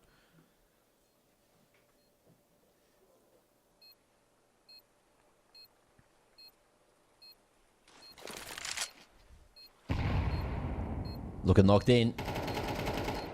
Unsettled Resentment going one by one into E-Fire, and that looks like no fun at all. 2-0. Chingus Warriors is going to be taking the cake and everything. Lovely one-sided game from them. Huge performance on Dust 2, showing Unsettled Resentment. Mate, don't take us there. What are you thinking? And then, yeah, it was a bit closer here. So it was great to see what Unsettled Resentment can bring to the table. But, yeah, you know, a few mistakes that need to be cleaned up for sure moving forward, and yeah, they at least got the lower bracket to still have an opportunity here in the qualifier. But what we were talking about yesterday is they're all playing for one slot. There's so many teams that I feel like deserve an opportunity that could definitely, you know, turn some heads at Pro League, but there's only going to be one team at the end of the day that gets to be that team. Yeah, I mean, in saying that, you know, you got to think about the fact that some of the slots are being given by ESL Challenger League. For example, Rusa is already there, courtesy of ESL Challenger League. The teams coming through from Asia as well. Vision won season 49 of Asia, so yeah, you know they're there as well. So that's why, like, okay, you say there's one slot. Obviously, that's not ideal for these teams, but there has been other opportunities for them. They just didn't take those and run with them. So that's why you're in this, I guess, last-ditch effort to try to qualify through, which is going to be tough, of course. And I tell you what else is going to be a little bit tough, the wait for the next game, because I don't believe the next game is going to be starting until 9:30 Australian Eastern Standard Time, which is in about 2 and a bit hours, 2 hours and 15 minutes or so. We'll be waiting for the finish between X-Talon and Nomads, which is still underway over on, I believe, the B stream right now. And you can go and watch that, because that's gone through to map number 3. So I believe we'll be watching the winner of that game up against Chingus Warriors when we do come back, but that will be not for a little while. So, Mac, go and have a bit of a rest, or go to the gym, do whatever it is you need to do, and come back in a couple of hours, because we'll have some more Counter-Strike for you then. But until then, hope you have a nice little wait. Go watch those other broadcasts. We'll see you soon.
Lately, I feel I can't find my feet. Pushing closer, my heart skips a beat, and now I'm falling deeper than I fly. I can't control it. Dark against the sky, it's not so black and white. It's like I told him. There's things that I can't fight. I just keep going. Just keep going. In my time, I've been dreaming of a space to really fill my place. I wish he'd seen what I had dreamed. Before these darker days, I thought I found my way. Quickly it fades, losing the race, closing the page. In and out, I'll move myself again.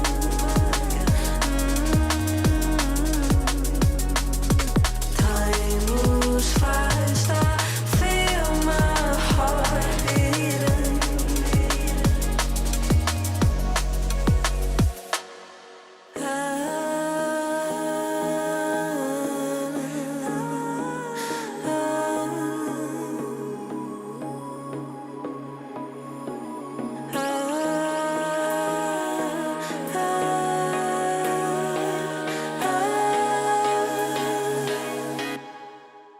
And now I'm falling deeper than I fly. I can't control it. Dark against the sky, it's not so black and white. It's like I told him. There's things that I can't fight. I just keep going. I just keep going. I just keep going.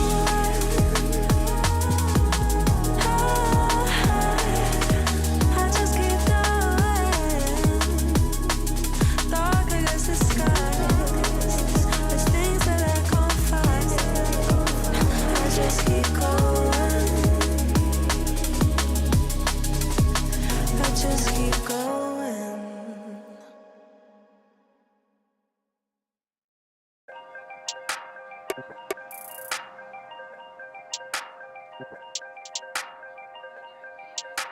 If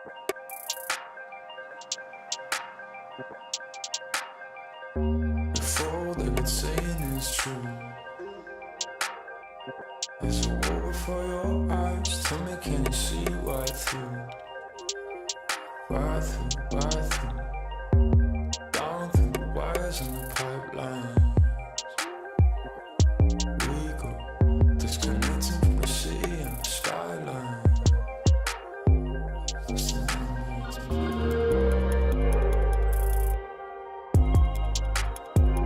is the numbers again. The fights, the fear, the fear. This is the numbers again.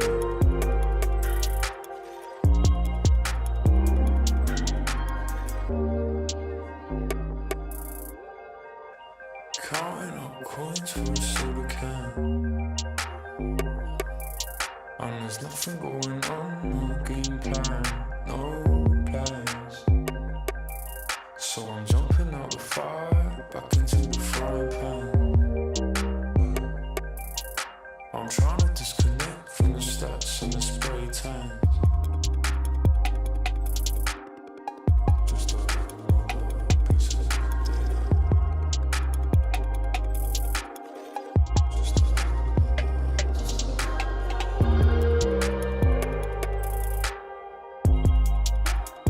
This is the numbers again. The fights, the fear, the fear. This is the numbers again. It's just another number,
We don't do no talking round here.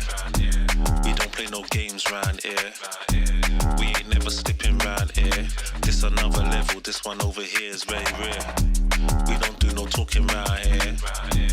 We don't play no games round here. We ain't never slipping round here. This another level, this one over here is very rare.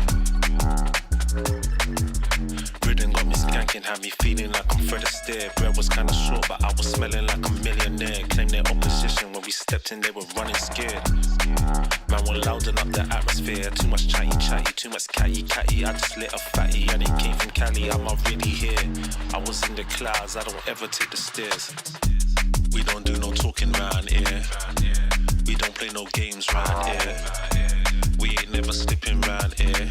This another level, this one over here is very rare. We don't do no talking round here. We don't play no games round here. We ain't never slipping round here. This another level, this one over here is very rare. This another level, this one over here is very rare.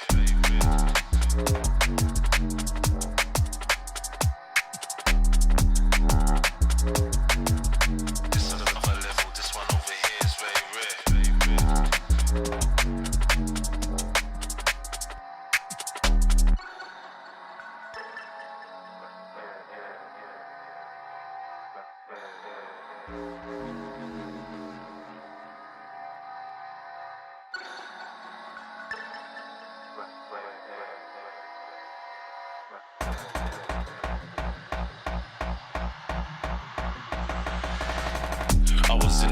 sweating till the lights came. Man, don't ever sleep, step out on this night train. Right brain, man will blow your mind like a migraine. I was busting up these spots, pulling something out my socks. Man was shuffling out of blocks, phone and vibrate. I don't need to talk to Frank, I did it my way. Never slipping, never tripping, never violate. We don't gas around here, we on a higher rate. We don't do no talking round here. We don't play no games round here. We ain't never slipping round here. This another level, this one over here is very rare. We don't do no talking round here. We don't play no games round here. We ain't never slipping round here. This another level, this one over here is very rare.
When the world is cold, you hear people say, gotta chase the dream of yesterday. But the stories told, the golden memories, ain't a truth but just a fallacy.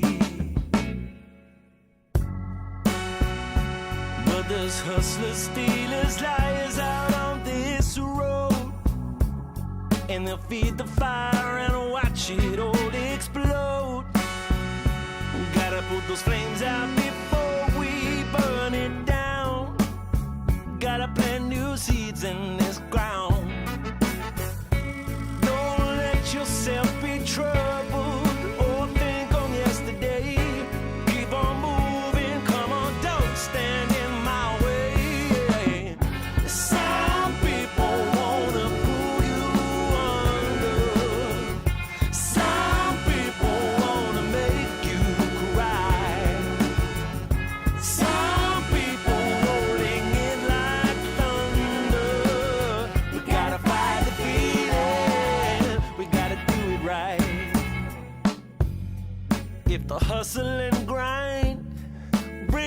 just right? Do you turn and blame the other side? If the hustle in your mind makes you decide, it will crack and strip you of your pride.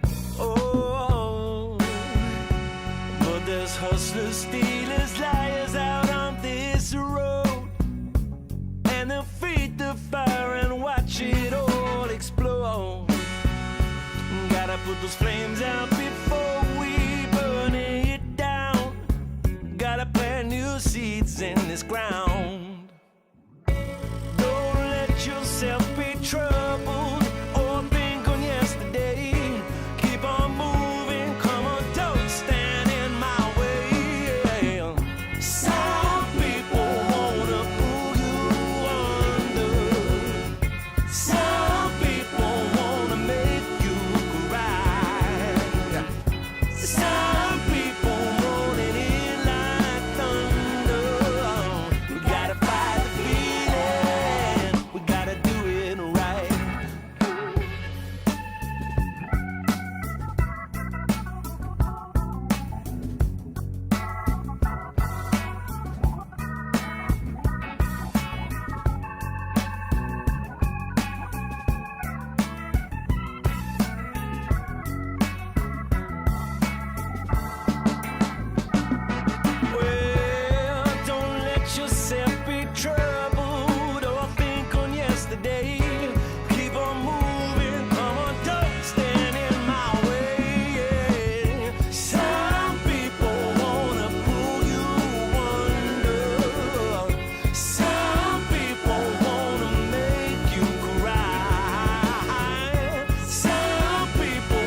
We'll be right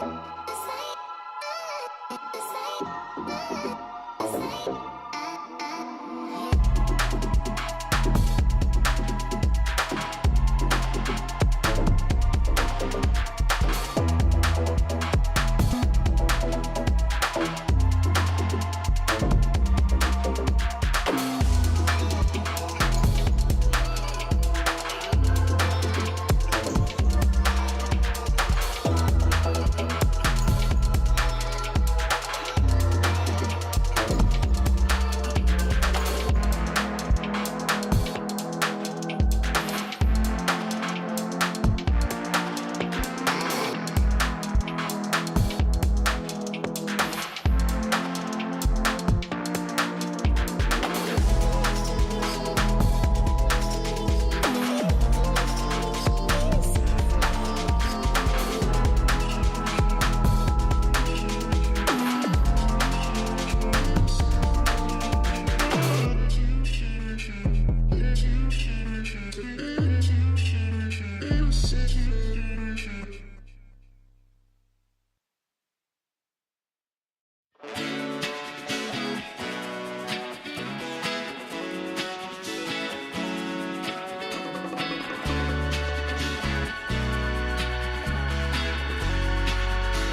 every moment can be precious like this. So come on, here's something you don't want to miss.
If I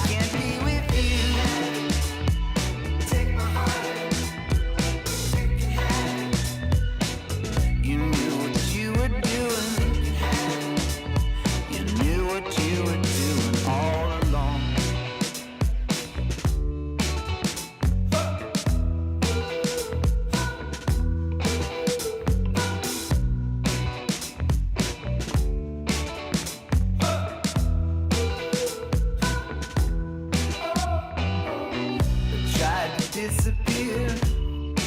You can't find me, you can't find me here. Soon the world will be far behind. I tried to get away, but you keep sending me a sign. Oh, baby, there's nothing I can do.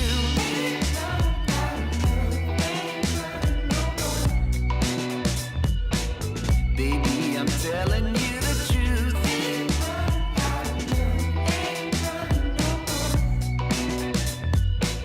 You always keep me on my toes.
No longer got a hold of me.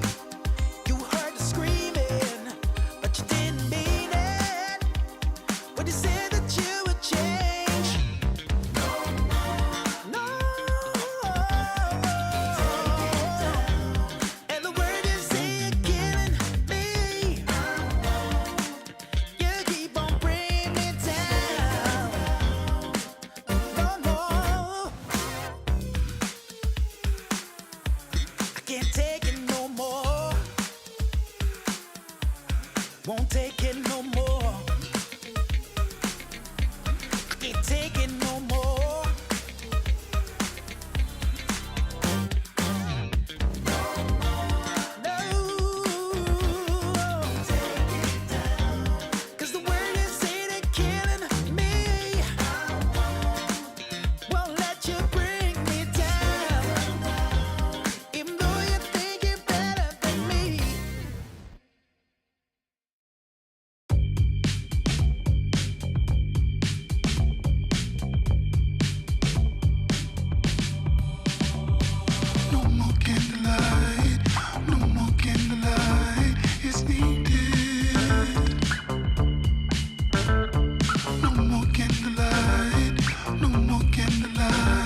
Everybody know we gon' do it like this, do it like this, do it like this. Everybody know we gon' do it like this. Straight from the underground.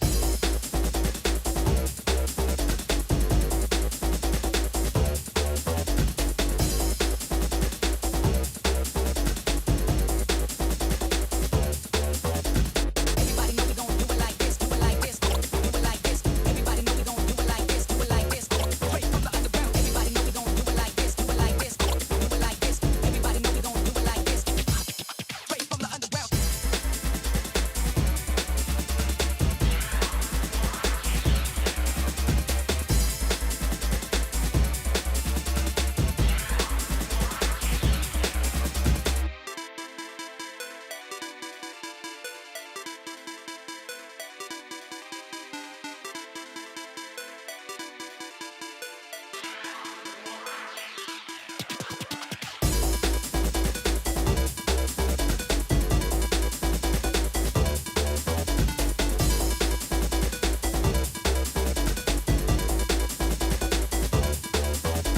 Everybody know we gon' do it like this, do it like this, do it like this. Everybody know we gon' do it like this, do it like this. Straight from the underground. Everybody know we gon' do it like this, do it like this, do it like this. Everybody know we gon' do it like this. Straight from the underground.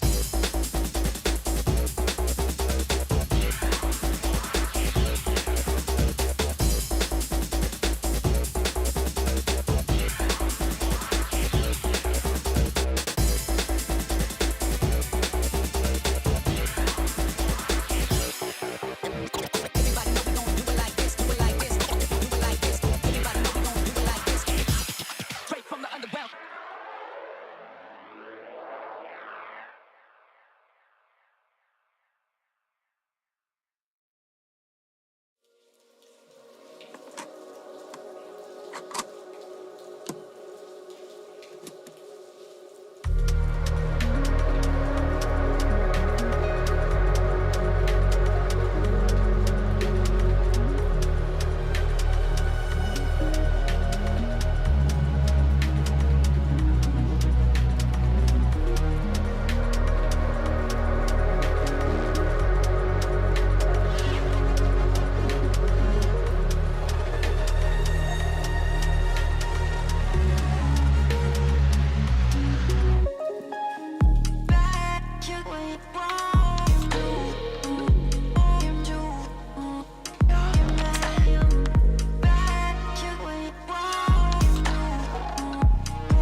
Yeah, we go to broad daylight, feeding every night like Friday night. I keep the party on rock and the Bombay ice.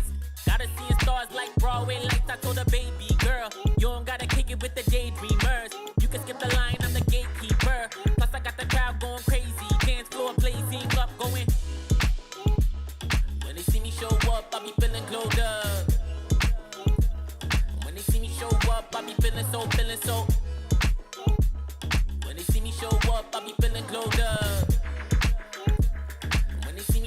up, I be feeling so, with the VIPs in your city, getting litty as a BIC, huh? Yeah, screaming life's a gift, so we live to the fullest till we DIE. DJ, put it back on, keep it hype, we don't wanna hear no sad songs. Everybody up in here just wanna celebrate. Sip a little drink, get the dance on. That's all, listen, everything good over here. We don't want no problems, we just want cheers. Toast to the good life, wine, liquor, beer. Haters getting blocked if they trying to interfere. Swag on 100 and my drip too fresh. Certified stunner, need a big blue check. I don't got no time for no BS, I no negative ideas in my vibe, cause I'm just too blessed. Run it back. When they see me show up, I be feeling glowed up. When they see me show up, I be feeling so. When they see me show up, I be feeling glowed up. When they see me show up, I be feeling so.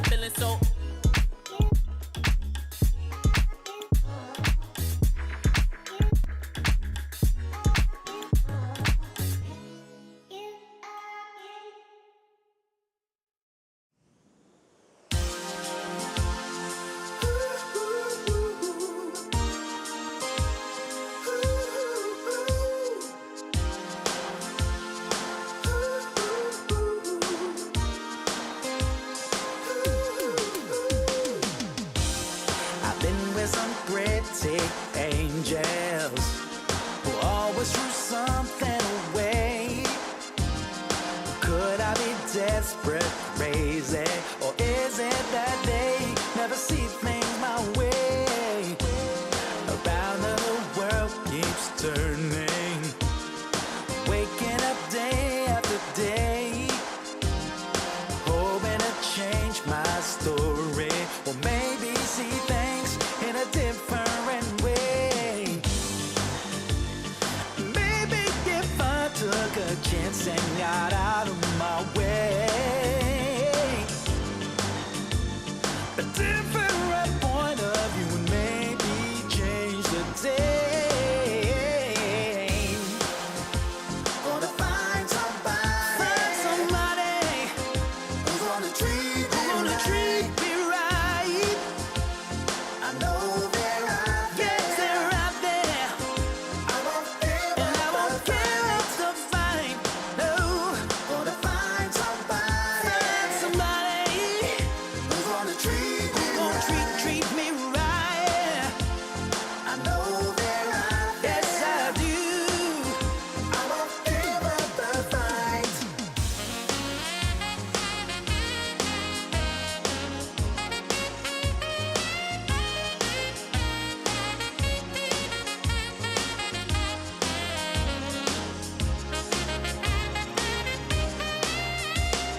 Lately, I feel I can't find my feet. Pushing closer, my heart skips a beat, and now I'm falling. Deeper than a fly, I can't control it. Dark against the sky, it's not so black and white. It's like I told him, there's things that I can't fight. I just keep going, I just keep going.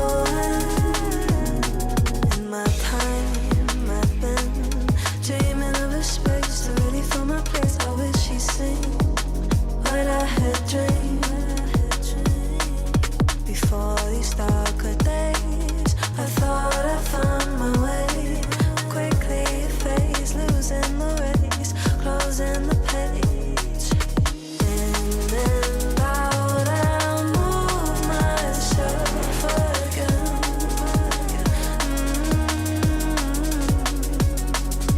Time moves fast, I feel my heart beating.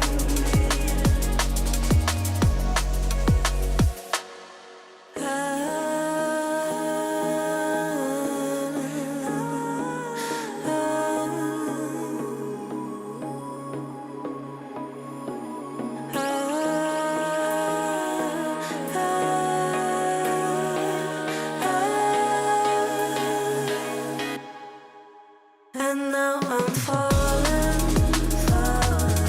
deeper than a fly. I can't control it. Dark against the sky, it's not so black and white. It's like I told him, there's things that I can't fight. I just keep going, I just keep going, I just keep going.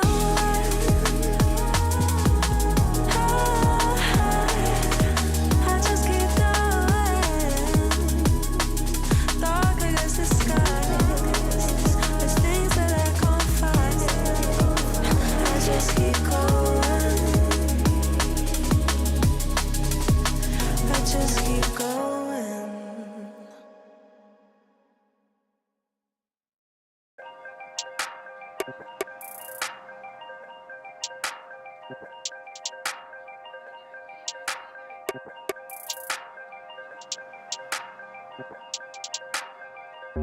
If all they've been saying is true,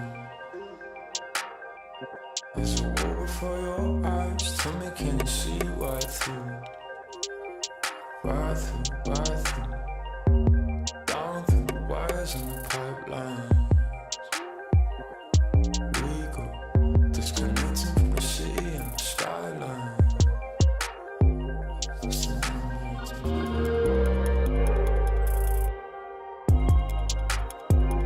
is the numbers again.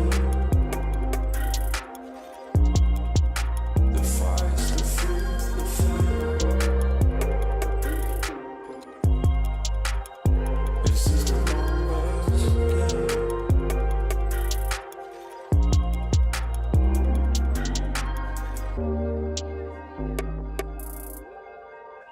Counting up coins for a soda can. And there's nothing going on, no game plan, no plans. So I'm jumping out the fire, back into the frying pan. I'm trying to disconnect from the stats and the spray tans. Just a couple other pieces of data.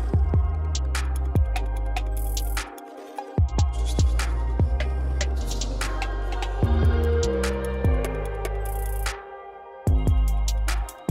This is the numbers again.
We don't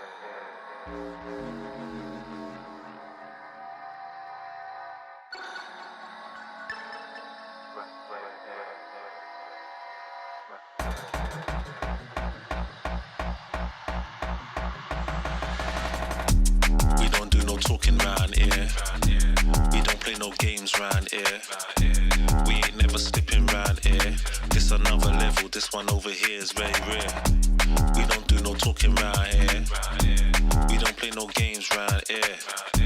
We ain't never slipping round here. This another level, this one over here is very rare. Rhythm got me skanking, had me feeling like I'm Fred Astaire. Bread was kinda short, but I was smelling like a millionaire. Claim their opposition, when we stepped in, they were running scared. Man, we're louding up the atmosphere. Too much chatty, too much catty. I just lit a fatty, and it came from Cali. I'm not really here. I was in the clouds, I don't ever take the stairs. We don't do no talking round here. We don't play no games round here. We ain't never slipping round here. This another level, this one over here is very rare. We don't do no talking round here. We don't play no games round here. We ain't never slipping round here. This another level, this one over here is very rare. This another level, this one over here is very rare.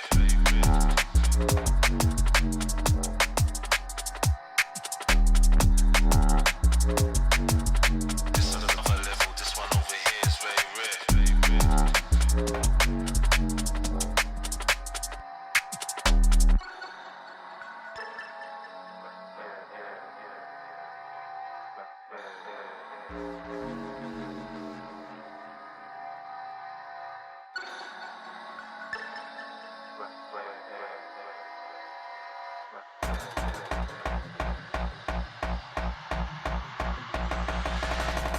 I was in the corner sweating till the lights came. Man, don't ever sleep, step out on this night train. Right brain, man will blow your mind like a migraine. I was busting up these spots, pulling something out my socks. Man was shuffling out of blocks, phone and vibrate. I don't need to talk to Frank, I did it my way. Never slipping, never tripping, never violate. We don't gas around here, we on a higher rate. We don't do no talking round here. We don't play no games round here. We ain't never slipping round here. This another level, this one over here is very rare. We don't do no talking round here. We don't play no games round here. We ain't never slipping round here. This another level, this one over here is very rare.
When the world is cold, you hear people say, gotta chase the dream of yesterday.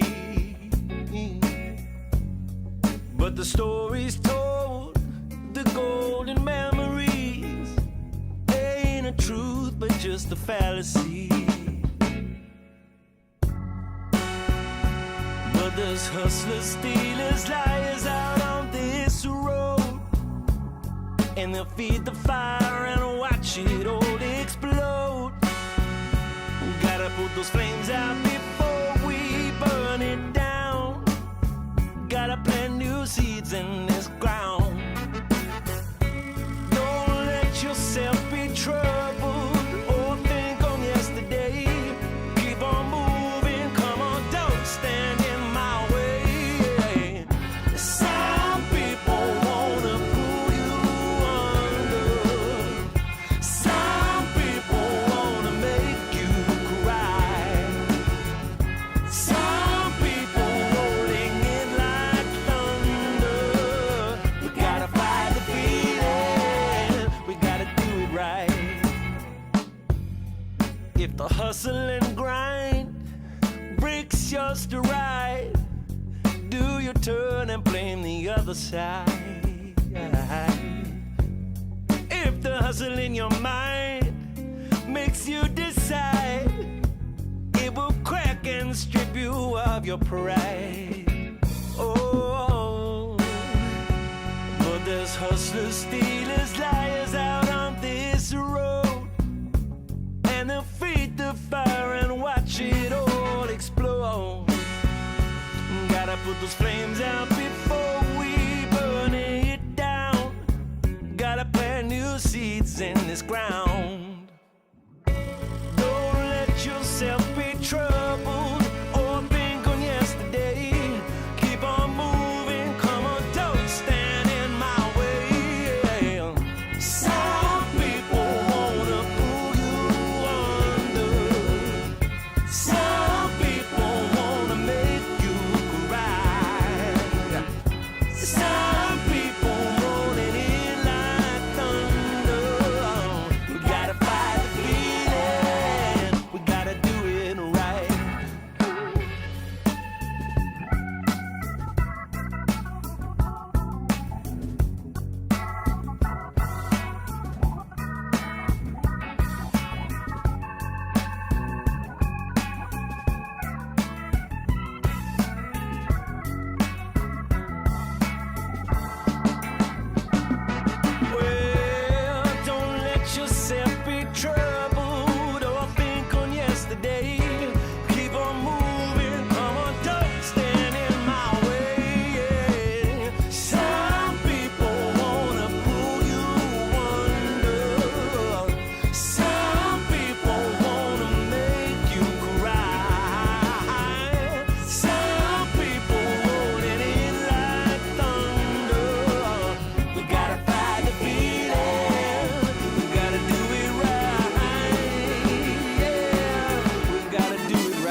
every moment can be precious like this. So come on, here's something you don't want to miss.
If I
G'day everyone, welcome back on in. It's ESL Pro League. It's Season 22 Asia Closed Qualifiers, and we've had a massive break. We've had like an over 2-hour break, so things are a little bit sleepy, maybe getting back underway here in the upper semi-finals. But we did get to, at least on our stream, watch Chingus Warriors find a pretty clean 2-0 over UR, and over on the B stream, Nomads was actually able to beat out X Talon, which means we have an all-Mongolian matchup here in the upper semi-finals, Chingus Warriors and Nomads.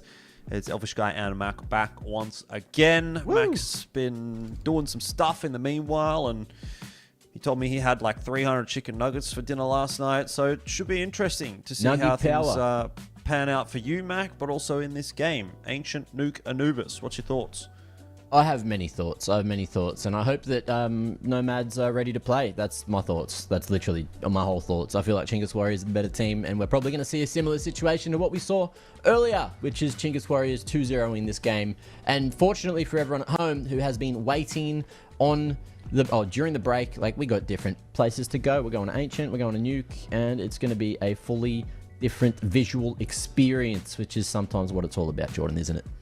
Yeah, I think I sort of agree with you in a sense. I definitely feel as though Chingus Warriors are the better team out of these two, but I don't know that this is going to be an easy win for them over Nomads. Obviously, domestic matchup, you know, Nomads is a team that has actually been able to take a map off of Chingus Warriors as well in recent times. That was back in ACL. It was on Ancient. It is the map pick of Nomads in this instance. Now, that was prior to the Chingus Warriors change, which brought BKZ in. They were still playing with Cool Ass back then.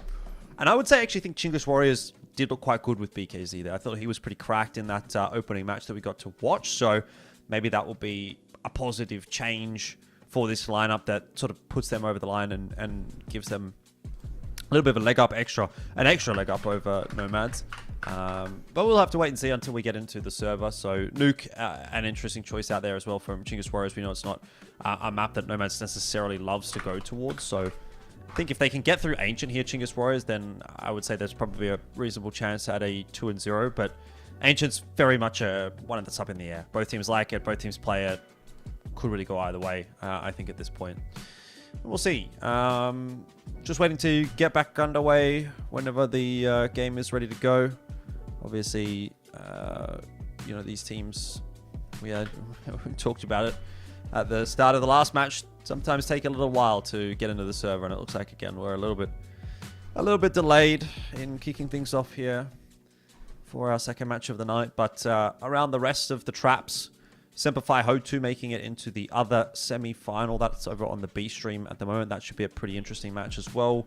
You got UR and X Talon underway alongside Fengda and IHC down in that lower bracket. So some pretty cool matchups all over the place. We've got the A, B, C, and D streams running tonight for the ESL Pro League quals, and yeah, it's a lot of matches of CS over 4 days, Mac. But at the end of this, we're going to get one team that goes to EPL, and the jury's out on who that's going to be.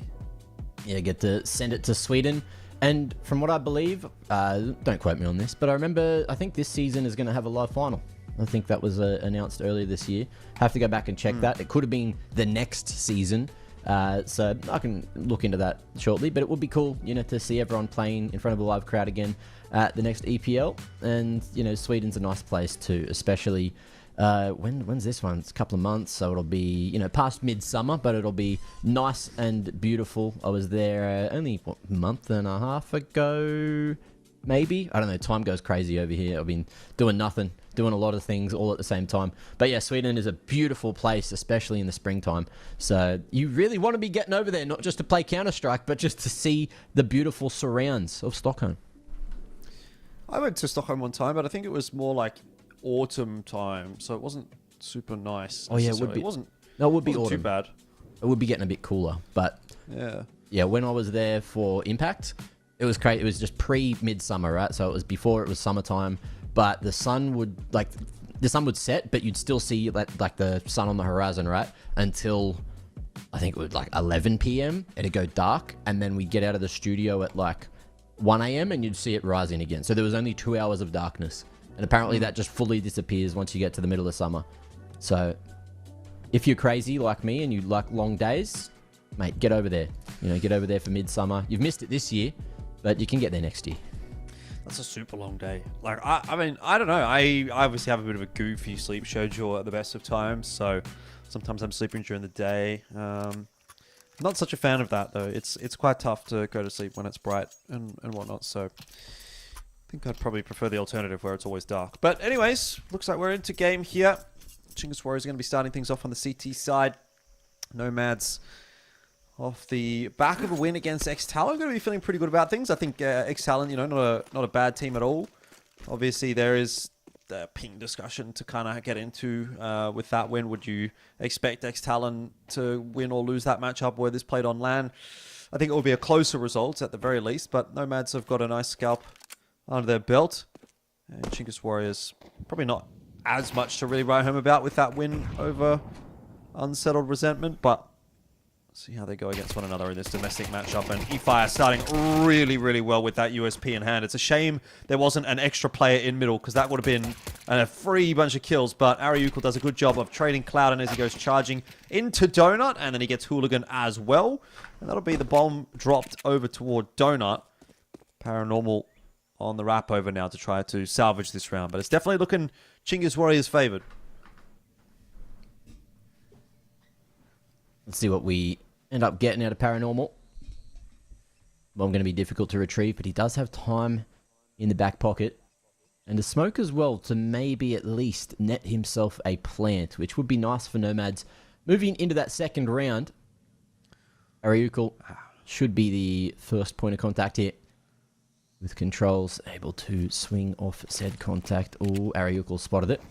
Smoke goes down on the choke instead of a place where he could maybe get this plant going. Couple of shots going through the smoke, and with 20 seconds, he's actually going to try to send it to B. CT's not quite aware. They're waiting for the tap, and they haven't heard this because Paranormal's gone through Temple, so he was too far away. It's going to be a free plant, and there will be an opportunity. He's found another smoke on the way there as well. So we're going to toss that one down as well, but Chingus Warriors very well aware that this is going to be the B-bomb site plant now, and they've got a defuse kit to work with, but no smoke available, which will cause a couple of problems. They are going to have to try and find Paranormal. I actually think Paranormal wins this round now, right? Like, this is highly advantageous for him, unless the defuse comes through right now and it's stuck. Ariukal would need to stick it, and he hasn't. Tries to draw out the peak. Paranormal in the perfect spot to make this one happen in his favor, but he's a bit too late. He's not quite got there in time. The defuse comes through, and Controls will find the trade as well, so just a bit of extra money in his back pocket. Too close for comfort, really, for Chingus Warriors, after how good of a start they had. eFire getting that double in mid was so nice and crisp, and it looked like the round was pretty much over after Ariukal got 2 over towards A as well, but Nomads pressuring them. Getting that bomb plant, importantly, gives them a reasonable buy here. 5 Mac 10s, so no surprises what they're going to be doing in this round. B-rush, no stop. Although there is an incendiary which hasn't done too much damage. Hits him enough that Rooks is able just to mop him on up. Big 3k, going for more, and we'll be able to find that fourth. Ariukal with the assist, but what a clean round. 5 alive at the end of it, and Chingus Warriors still plenty of util. It was such a short round, they didn't have to use it all. Yeah, great round from Chingus Warriors. Good protocols. You talked about that incend. I think there might have been a grenade in there as well. Yeah. Nomads certainly were a little slow up the ramp, right? Like, if they wouldn't have been tagged up by the incend, the grenade, might have actually been able to flood that site, but that util making a big difference for Chingus Warriors. And they've given themselves a little bit of an easier round ahead here. It is, though, 5 Deagles out from Nomads. And unfortunately for Randy, he's not going to hit any shots, so that'll mean Controls has an easy cleanup in middle. But there was definitely an opportunity there. And speaking of, an opportunity for an ace now for Controls, because he's already got 4 kills in this round. I will say, Controls is definitely someone that you expect to do really, really well in these kinds of matchups. So I remember casting the MRQ with Pilski. We were watching Chingus Warriors play against the likes of Eruption and the Huns, but more specifically their games against God's Reign, which was the weakest team, at least on paper, in that group. Controls, he just dumpstered them. So we kind of called him a bit of a noob basher. I think he's definitely someone that when he gets rolling and he's against a team that he doesn't necessarily respect, he's really going to be able to put some damage down. So we'll see if that is going to sort of follow suit here in this matchup up against Nomads, which isn't necessarily expected to be one of the best teams in the Mongolian region, and whether or not he's going to respect them. Yeah, we'll check that in a moment. If there is going to be any respect shown, or if it is just going to be everything looking A-OK. Clouden punishing the aggression around that smoke. Lovely shots from Ariukul, who almost gets more dink on a Paranormal. But the AK packs that extra punch, and we've also got Nomads slowly but surely making their way straight down the middle of the map. As the bomb is starting to make its way back to cave, this could still swing back in Chinggis Warriors' favor. Oh, the timing is insane right here. If Hooligan goes down, C4 is going to be dropped in middle. And Randy on the wrap into B. Are they going to check, though? I don't think they're not going to check Hooligan. BKZ's surely dead here. The trade's got to come through, though, from controls. And that ends up only being a 1-for-1. E-Fire is alone now.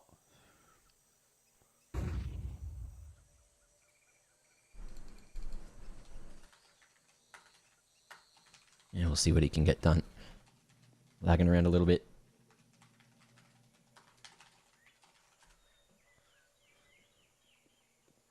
But he's in the right position. No kit. He's got a molly to fight and catches them at a perfect timing. Randy down. And as you could see, Paranormal was throwing utility, so no chance at the instant trade, but the info is there, and that nade chips E-Fire even further down. HE and Flash to try to get towards sight, but the T's in a pretty solid crossfire. Paranormal can swing off of the contact of Hanks. There you have it. It's going to be the first round for Nomads. Locked in. Not giving Chinggis Warriors anything more in the 2v1. And E-Fire happy to keep his rifle alive.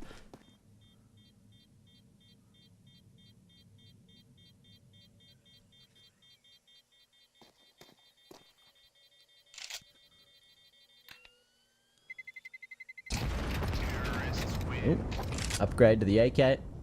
Nice little surprise. Nice little bonus. He'll take it.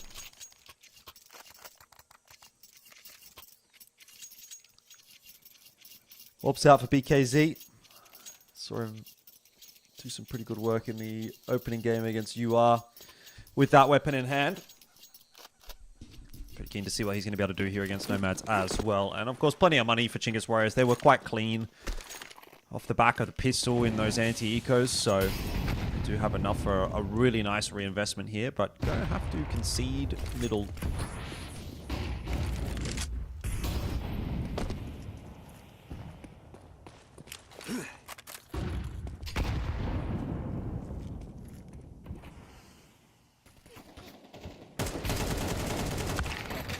Okay. Battle going to be won by Rooks again. Getting good value so far this game in most of these rounds, but E-Fire falling to Hooligan means that A-site could be open for business. Cursed not too far away though. Oh, spotting the angle, and Hexgy's just walked into an awkward little corner. But the trade is there, the spacing's good, and Nomads, they're going to be able to dominate that A-site with the bomb swiftly making its way across. Ariukul also pretty quickly making his way across, and it looks like Hooligan has been spotted. So Ariukul could come up big here, but he gets baited by Paranormal's position. Still wants to go further and take that fight. Rooks getting the kill onto Hooligan. Might have been better for Ariukul to just slow things down there. And in the end, Nomads are going to win themselves that round too. Yeah, I don't know. Just it's just a weird game, right? Like already you're kind of seeing all over the place, just individuals like pushing on timings, aim duels being really, really important. You know, 1v1 fights making a massive difference. So I suspect we're going to get a pretty messy game here. Yeah. Another reasonable buy coming out from Chinggis Warriors, but this will be their last. They'll have to take a save in the next round. It's 2.4k loss bonus if they do lose here. Randy's going to try and go quickly out in the middle. He's certainly making a lot of footsteps. I think that has prompted E-Fire to back it up into the A bomb site and start dumping util. Here comes the push from Nomads. Okay, good hold. E-Fire going to be doubling up towards the back of default. Nice little lineup. Clouden shoots him right back though, and denies any presence on site for Chinggis Warriors for the moment. Ariukul and Rooks, two of the bigger names on this team. looking to clutch it up, but they are just playing patiently. Ariukul making some noise, drawing attention this direction. The Nomads as well. Patience being displayed. Slower approach here. Later out a main. Rook's in a good position where he won't be seen. Tucked in the corner, Ariukul. Maybe swing eventually, but Rooks gets impatient. A little worried he was getting crept on. And that's exactly what has happened. Ooh, smoke on the molly. Taking the timing, but Clouden, sun's out, guns out. The ace for him, and a huge round coming through from Nomads. Yeah, I mean, it's just another really disappointing one, though, for Chingus Warriors as well, isn't it? Like, get all of those opening kills, and then it sort of just falls apart at the seams. So, yeah, whatever the case, they seem to just be kind of like being beaten in the X Factor moments at the moment by Nomads, and already you're starting to see some discrepancies come through in the play for Chingus Warriors. We've got eFire, who's brought down to 1,500. He's got the MP9 and the smoke, and Controls has just hit an absolute banger of a Deagle headshot. Yeah, you'll take those. Oh, you will have to, otherwise you'd be dead. You're still getting dumped onto the B bomb site here for Nomads to start to try and make their way up, but they have lost full mid control. And it's going to give the opportunity to start to push their way up shelf. Rooks and Ariukul with a Deagle shot apiece through the smoke. Controls unable to get the better of Paranormal.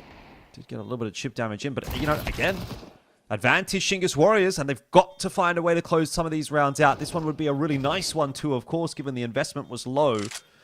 But it's a 3v1 now, and the circumstances change. The expectations are there. Smoke in onto ramp. They are aware of Hooligan's position. The defuse is on, and E-Fire.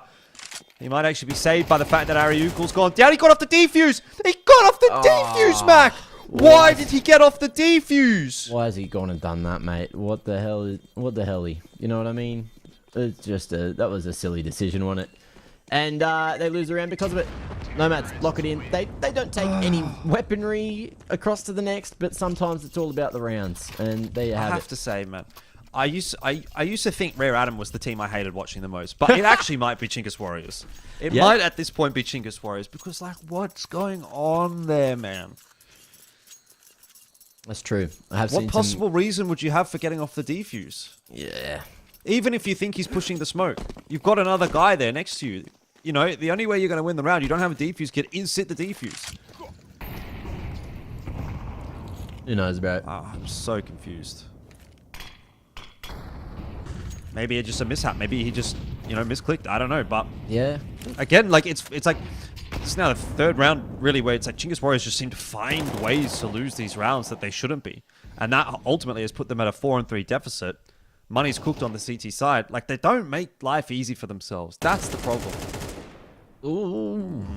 Randy. Getting tagged right up there. And that should have been heard by Chingus Warriors. You're going to see a bit of a shift in all these members. 2 eyes on Red Room. Expecting this late mid-aggression. And the double set up towards A also. Chingus taking donut control. Should put them in what is going good on? position, but look at that pick on one of the B members. You might see the shift back the other way. Look at the map. Look where CTs are. Like, Hanks should die, but what's the chances that he doesn't? Well, 0%. Pretty high, I honestly felt like.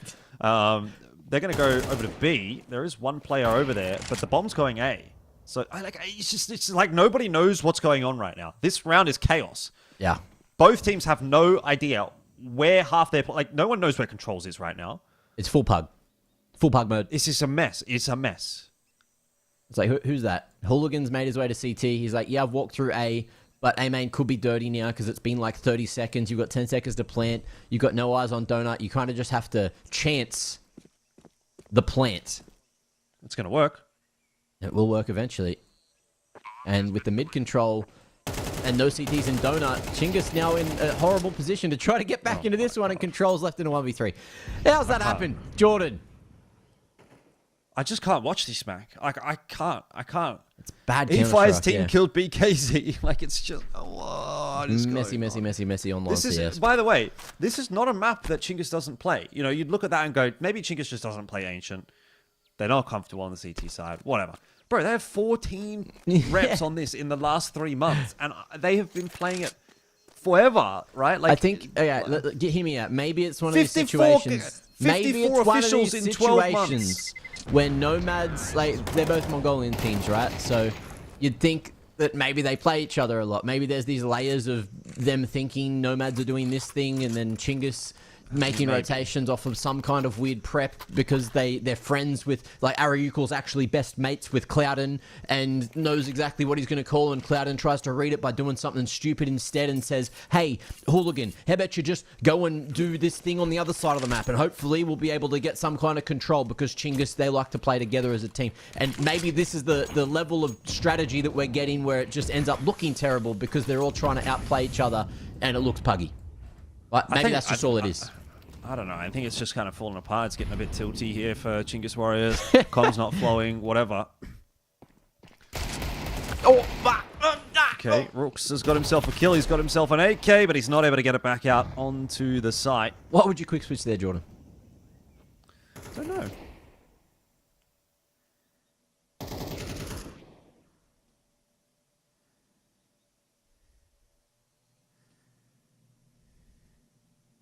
Oh, slower approach now. Chinggis Warriors, a full spread across the map. Probably off the back of what happened last round where Nomads were able to find holes in the defense everywhere. The problem is, trade potential is essentially non-existent. So we'll see what Ariukul is able to cook up at long, and he's dead and the B site's lost, and Nomad should win this round, but watch him not. Nah, surely Chinggis is going to just save the AWP here, right? Yeah, actually, maybe. For some reason, I thought I heard the last round of the half sound, and my brain just went crazy. We're still a bit of a ways away from that. I know. I looked at the numbers, and I was like, hang on, it's not half time at all. But I swear I heard the ding, like, you know, the sound before going into the last round. Yeah.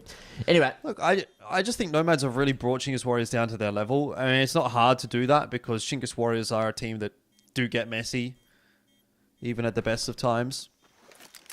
This is just some classic, quintessential Asian Counter-Strike. I mean, there again, just another example of it. Paranormal goes down. Control should never win that duel. Let alone maybe get away with another one here. Come on, he's sticking around. He's getting greedy. He's safe. Off you go, mate. Into No gun. T-spawn. Yeah, won't be able to get his mitts on a primary weapon, but at least gets the damage onto the Nomad's economy, which at this point, after Hanks reinvests, yeah, that puts them in a bit of an odd position. Like, they got another buy after this for sure, but with 3 rounds left in the half, there's a chance at breaking point, and Chinggis could bring this back to a 6-6 affair. Chinggis taking a tactical just to make sure everyone is calmed the hell down, because, you know, you could imagine with how we're acting, just how the players are acting in the server as well. There's no way that they're chill about this. They can't be, no right? way. Oh, it's a mess, bro. It's just, I don't know if they're... Is it burnout? They played too many games of Counter-Strike today? I don't know. They haven't really played that much. They played 2 maps. And then had a bit of a break. Had some dinner, whatever. Yeah, had 4 hours to prep. Yeah.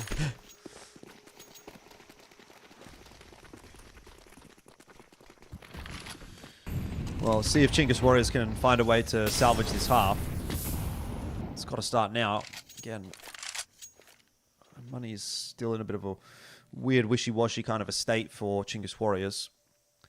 BKZ going to just lurk his way back onto this line with the AWP. It's a nice line to be on. He's hit his shot, and he's got a chance at a second one, but missing that, and there is nobody else anywhere nearby the A-bomb site, so even with that, Nomads are going to be able to get into the site and pretty comfortably get themselves a plant. It's going to spam through, but no connection on that.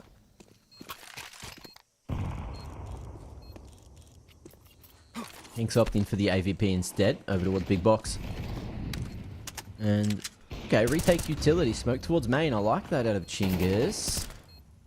Hanks falling. Makes things a little easier. And Nomads as well going to be forced out into the open. They have to fight here.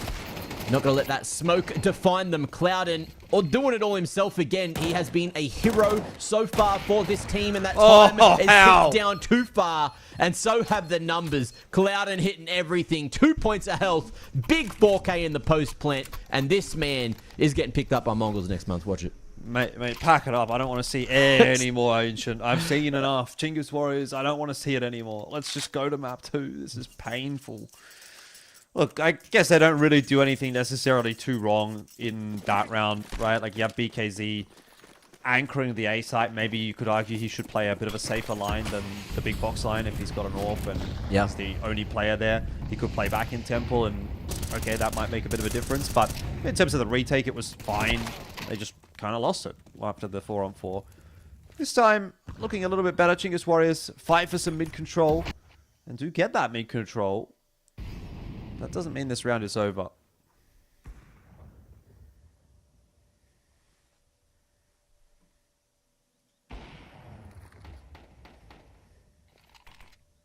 Yeah, everything's slowing down. Chingus starting to bleed out that utility. And with no more smokes for mid control, they'll give it up. Sending controls towards that B site to reinforce. And we'll see if Rooks is going to be able to catch it timing. E-Fire jiggling. Looking to take contact and trying to draw attention away from Rooks' sneaky position in the corner. But that HE has done bulk damage onto E-Fire. One bullet and he's out. So he leaves the vicinity. Cloudin. Default molly misses.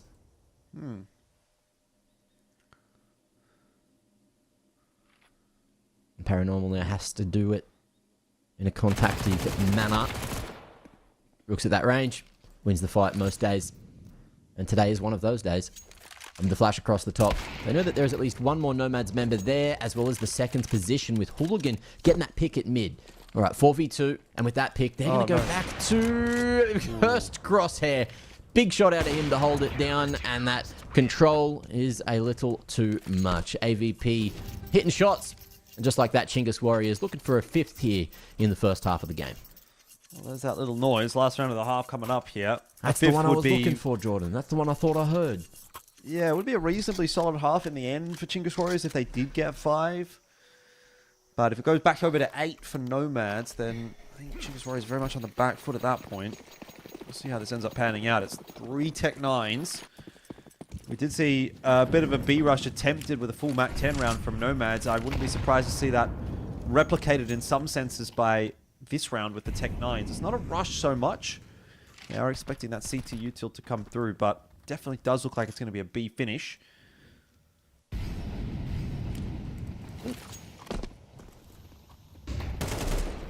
Ooh, Rooks. Missed chance this time.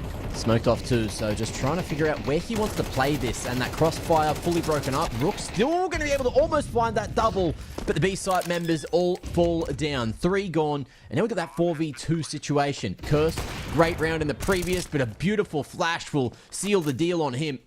And E-Fire, look, it's last round of the half. You have to give it a red-hot crack, but with 4 Ts to find and not a lot of information on more than like Paranormal's position, this is going to be a difficult one. Paranormal opting for the AVP, double long setup, and you've also got eyes on this position. E-Fire going loud and getting domed. 8-4. Nomad's going to be leading at the half.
Back in for the second half here between Nomads and Chingus Warriors, and well, it's certainly a bit of a different look for Chingus Warriors than what we saw in that opening matchup where they were dominant from start to finish, really. Now down 8-4 after that first half, and a good pistol round here from Nomads is going to go a long way in closing this first map out and really put that pressure onto Chingus. Yeah, we'll see if the pressure can be flicked around here. Obviously, a T-sided pistol, especially on Ancient, can really get the motor churning. We've got a nice full kit of util here. 4 controls, 2 bits for Ariukul. And that should be able to get B-site control, unless Nomads play in front of it. And they've got numbers here, so you'd expect that to be the case. Paranormal with a flash as well to set any of these CTs up. Looks like we're going to see a reactive one across the top of Hanks, who's got those Julies, who's got that armor. And there is a world where this could go wrong for Chingus. They're forcing their way through cave. Brooks, he's going for the entry. Hits him with that 360 B-hop. A little bit of fun stuff. And it's going to be more than enough to get the site control, but they have to worry about ramp now. The bomb has gone down, but both these CTs both get deleted in the meanwhile. And Cloudon's still here, tucked away in one of the smokes, but there's space to plant for Chingus. I think that was the Michael Jackson peak. He's done a 360 into a moonwalk headshot. Randy, it's not over yet. Don't worry about it, Mac. Hang on. 1-on-2 here. Randy had a chance, but can't get it done. And Chingus Warriors will put together a pistol. I mean, Rook's getting away with an absolutely illegal maneuver on that entry, but it's a big one. And it's an important pistol for Chingus to see if they can pull things back. I mean, they did do something similar in the second half of the second map in their opening game today against Unsettled Retirement, where they were down a little bit and were able to pull it back on the T side of Anubis. We'll get to see how good their T side is here on Ancient, and if they can get the ball rolling off the back of that pistol, that will be a really nice start. Now, the first problem I can see is that they've missed the red room smoke, so that's really not a great sign for the strength of their T side.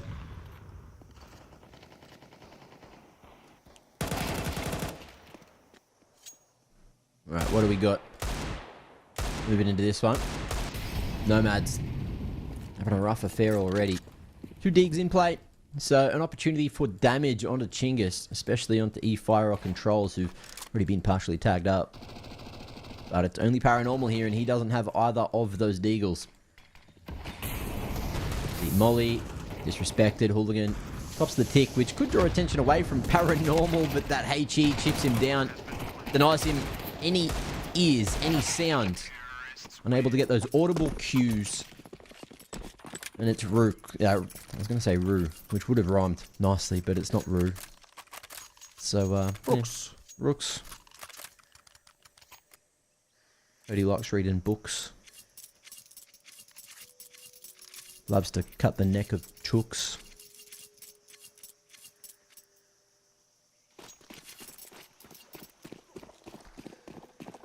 We've got 3 MP9s out for Nomads. So not exactly the best of buys, but then again, Chingus Warriors have only got 1 AK. So we're still in that sort of funny territory. Not sure about that one from Controls, but he does at least have a teammate behind him that can trade him down, taking that lane control. Cloud and aware that Ariukul is close. I'm a bit concerned about what I'm seeing from the T side here from Chingus. It's just a lot of like individual, I'm going to flash myself in moments right now. And that might work in isolation, but is it going to be enough to get them, you know, another bunch of rounds on this T side? They can get back up to, you know, 8-8 pretty clean or something like that. I'm not sure that I'm seeing enough yet to convince me.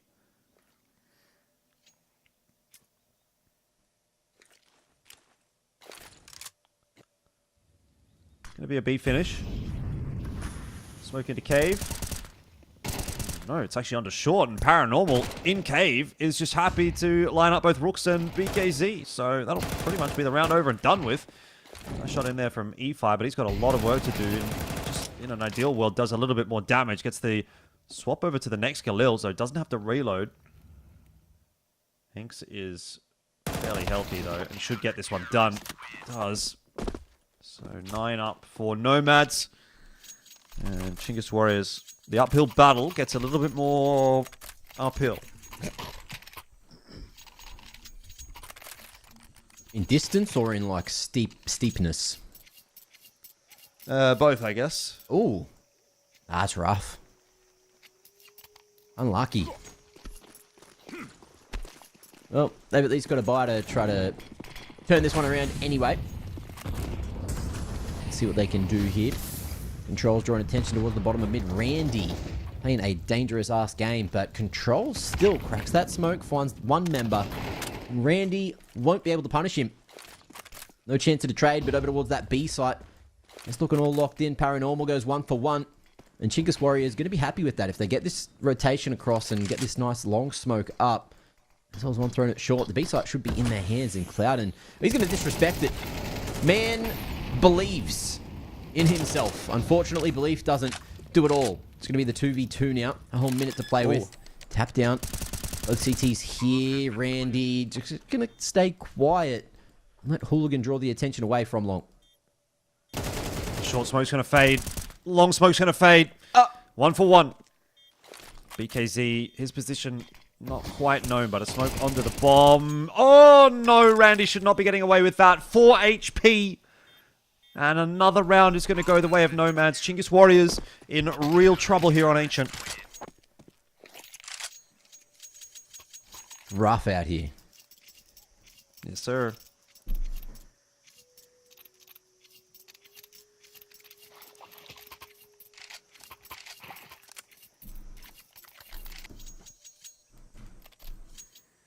Well, into the 17th, Nomads need just 3 more to make this one happen.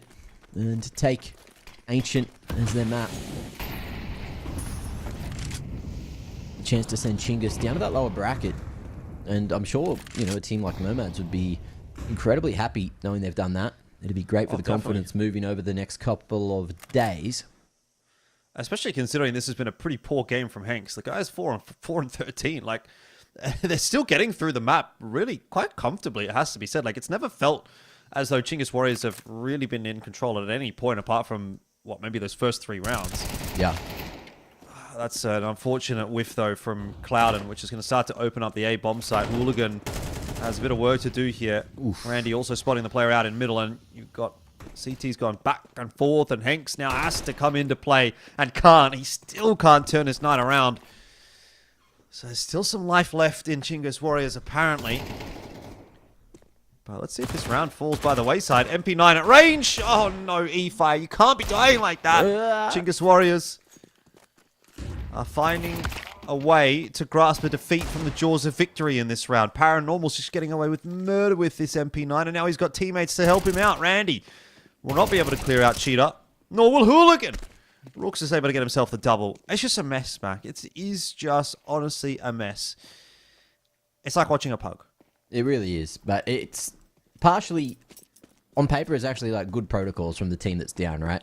Like, you got Chingus who are kind of all over the place, haven't done the right thing by grouping up. But you got, it was Paranormal, who's like, yeah, I'm gonna make a play. Makes the play. Boom, brings it back into favor of Nomads. And then Nomads keep playing. But the problem is when they keep playing, it's Chingus that punish them. So, Rook's almost the savior of this round. Kit and Molly both getting picked up in the meanwhile. So, Paranormal still in with a chance here. Opting for the temple angle. But it's cursed to find the 1D that he needed. And it's a beautiful round for Chingus Warriors to stop Nomads from running away with Ancient. That has felt like it's been the whole conversation, though, hasn't it? Like, Chingus Warriors at this point are just trying to stop... They're just trying to stop Nomads from running away. That's all it is. They're just trying to play catch-up, really. Or trying to hang on. But not really gotten themselves in a position to actually run away with things themselves. Or even really threaten to. So 10-7. That scoreboard continues to creep in the right direction for Nomads. But it's not there yet. Deficit's still 3. It's still healthy enough for Nomads to be feeling comfortable about this map. And with a kill like that one, it might just be growing to 4.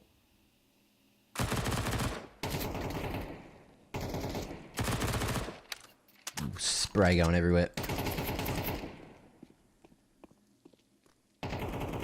Cloud and throwing away his life with that one.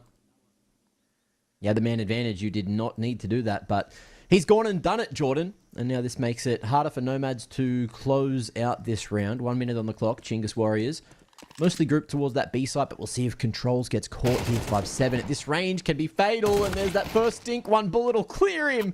Oh, and it's going to flip back in Nomad's favor, and they've still got 3 members over towards this B side of the map. Hanks, in the meanwhile, going to be chipped down slightly, and in comes that long smoke. Both players in sight, going to be isolated for this fight. Paranormal wants to swing on the ramp. The flash comes through.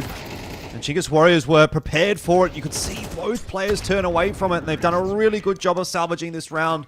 In the end, Chingus Warriors will close the gap to 2. And they will do a real number to that CT economy as well. 10-8 the score. It should now go to 9. Nomads are going to take a single save here. They've got 2.4k loss bonus. So still a bit of a job to do for Chingus Warriors, but they are getting there, slowly but surely.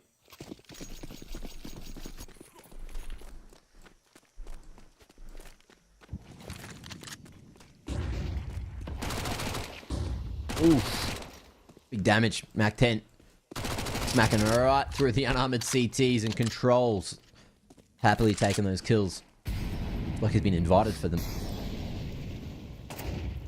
Knows the position of one of the remaining 3 CTs. That's Randy towards Donut that he tagged up just before. So max 2 players on B is the call for Chingus, and make it 1. There goes Randy. And no info on Cloudon's position. They've got an inkling that he's going to be lurking somewhere. The Chingus Warriors just need to get this bomb plant down, group up, make sure it's traded out, and keep it clean for a 9th.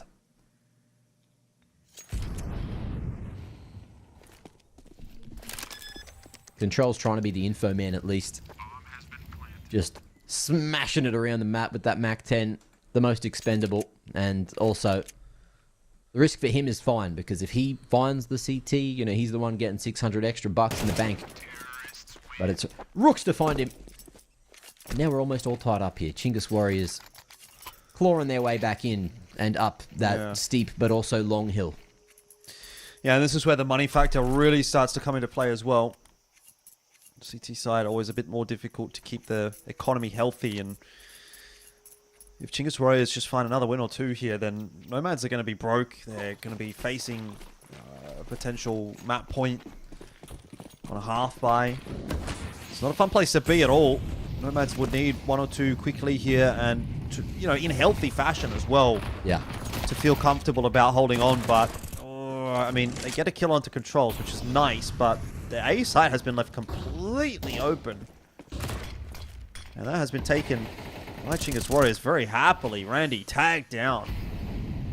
Bomb plant yet to be taken by Chingus Warriors.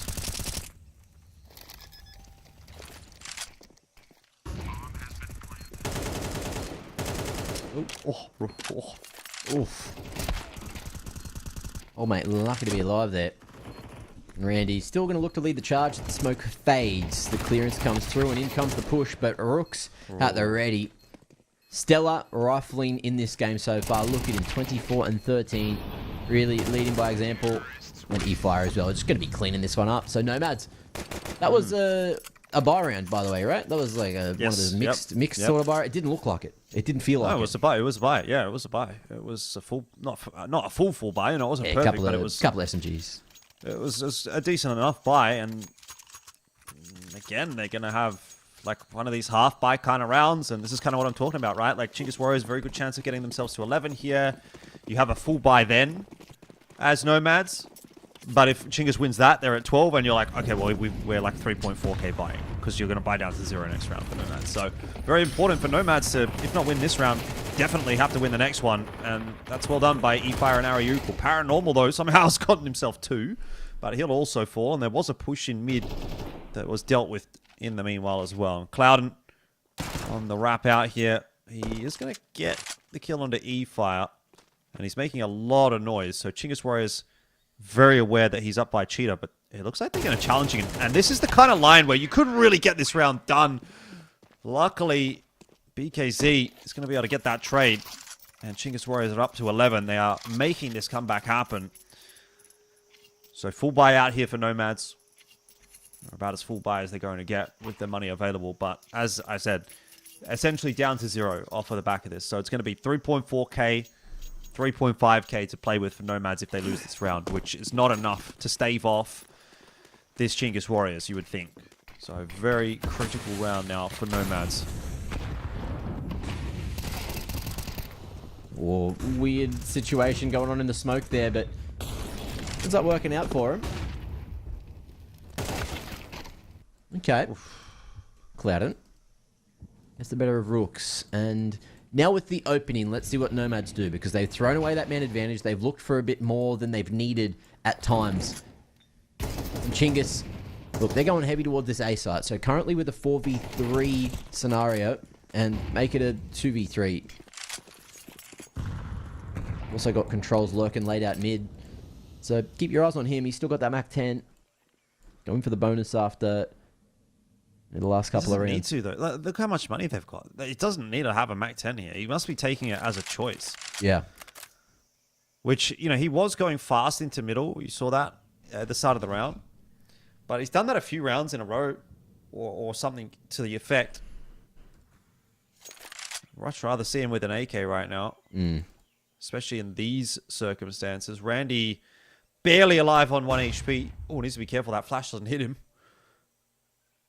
Control's not really doing a great job of selling a fake on A, but it's actually pulled the rotation. How is that one flash pulled the rotation? Paranormal's on his way. Hooligan's already over, and they've allowed Chinggis Warriors to walk into B. That seems unreasonable, but Control's getting taken down. Bomb plant is going to go down, and I don't hate that peek, actually, from Ariukul, but he's unable to get anything done. So that leaves BKZ solo 1v4. Surely not going to be possible. He's going to peek from long and almost could have lined them up, but good kill from Hooligan. And Nomads will get to 11. NT's in the chat. That's worth one. Lineup was there. Could have been a sick play, but unfortunately, one of those ones that just unfortunately escapes away. And we're all tied up. We're going all the way to the end of regulation for sure. Chinggis Warrior is going to be taking a tactical just to figure out what to do with the cash that they have. And look, maybe Control's going for that Mach 10 is a good long-term investment. You've got Rooks as well with some extra cash after this round if things go wrong. So financially, Chinggis Warriors are fine to buy for the next 2 rounds. And Nomads, if they lose this one, it's probably all over. I say probably, because they can still get SMGs. They can still get pistols. Oh, I mean, I honestly wouldn't be surprised to see this go OT. Yeah. It's one of those games, really. Yeah, one of them situations. The game just don't stop gaming. Well, yeah, I mean, when you watch as much Counter-Strike as we have, Mac, you kind of just have this feeling sometimes when you're watching a game that it's going to just be messy. Neither team is quite good enough or consistent enough to close out with any real level of confidence, and that's the way this one feels right now. Chinggis Warriors are going to try to entry out in the middle. The flash, it catches Randy, but it also slows Chinggis Warriors down, and it's a late middle take from Chinggis Warriors.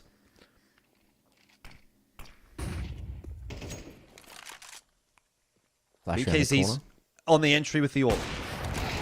And he's missed. Saw that elbow. It was an odd peek from Hooligan, to be fair. But Cursed going to be able to at least pick up another. Donut Control going to go the way of Chinggis Warriors. Bomb starting to shift its way across towards main. Oh, and Hooligan going to be able to spot that jiggle. Looks a little wide on that one. And meanwhile, Cursed again just going to keep on finding value with this AVP. And it's all through Red Room. You got that 4v2 favouring Chinggis Warriors now, but not quite the B site, not quite the A site. Ariukul finding B now, and I don't think he's seen Cloudon, but peeking close to the corner and pre-aiming a little further. That could certainly put them in a rough position, but the bomb's got plenty of time to go back to A, and Cloudon's position has been known, but it's Cloudon. And I'm not going to count him out, because we've seen him do some nasty things, but this time he swings wide into the AWP, and Cursed stands the tallest in the 23rd. Oh, this is an absolute cooked map, isn't it? But Chinggis Warriors might have done enough. As you mentioned previously, money not too great for Nomads. It is going to be enough to get MP9s through and, you know, a rifle or two. Probably wouldn't be having a rifle in the hands of Hanks. I'm surprised they've gone for 4 SMGs here. Yeah, they're really an extra rifle utility. An extra rifle could have gone the distance, but They want to take mid control by the looks of it, so they are going to use a lot of that util early on in the round. I suppose it does make sense, and MP9s can still get the work done. Rooks, just as that smoke pops, is not going to be able to catch up with Paranormal, and this is where this round really can start to fall apart for Chingus Warriors. If they do something silly, like push into the B bomb site right now, they will lose this round.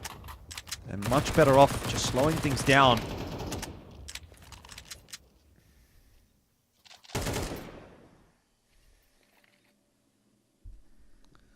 But again, by the way, controls at the start of the round just dead in mid. Not sure what the plan is there necessarily, but I feel like he didn't really get a whole lot of value out of this mid push that he's been going for pretty much every single round. I'd put money on the fact that he probably wasn't expecting to be dead in mid, but well, yeah, I guess time will tell.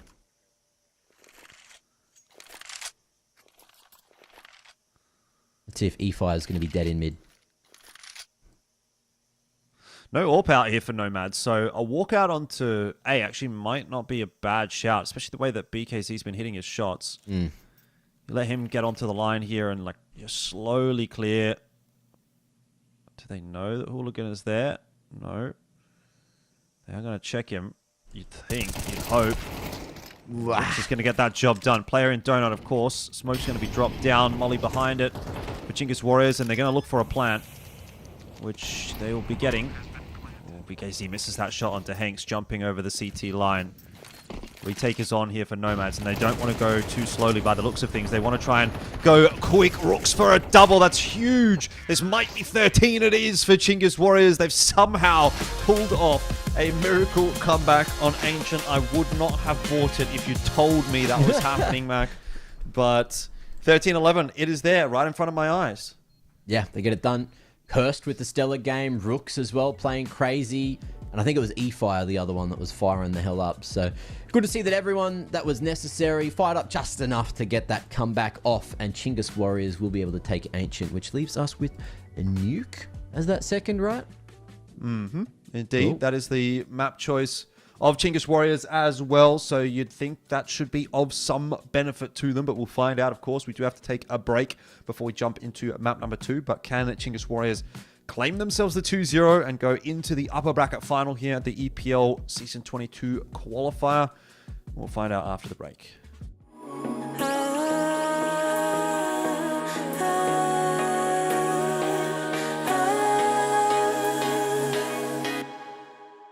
And now I'm falling,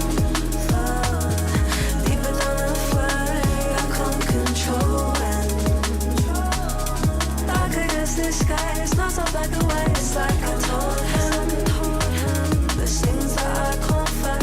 I just keep going, I just keep going, I just keep going.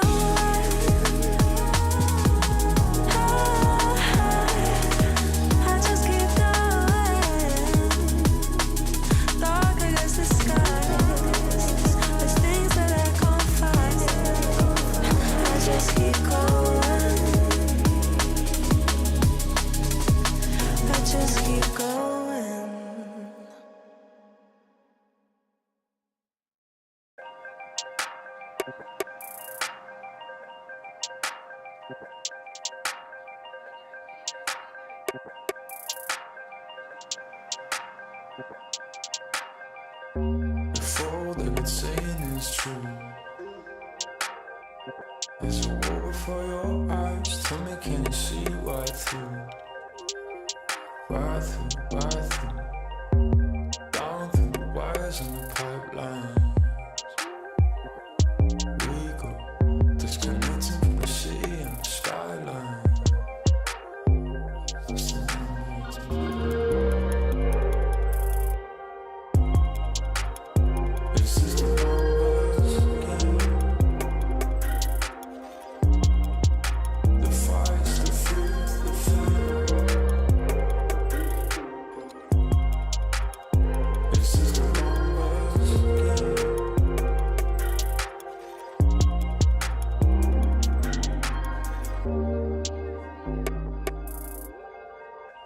Counting up coins for a soda can,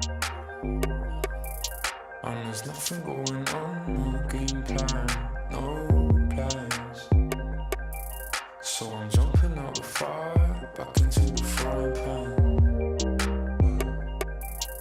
I'm trying to disconnect from the stats and the spray tan. Just another piece of data. Just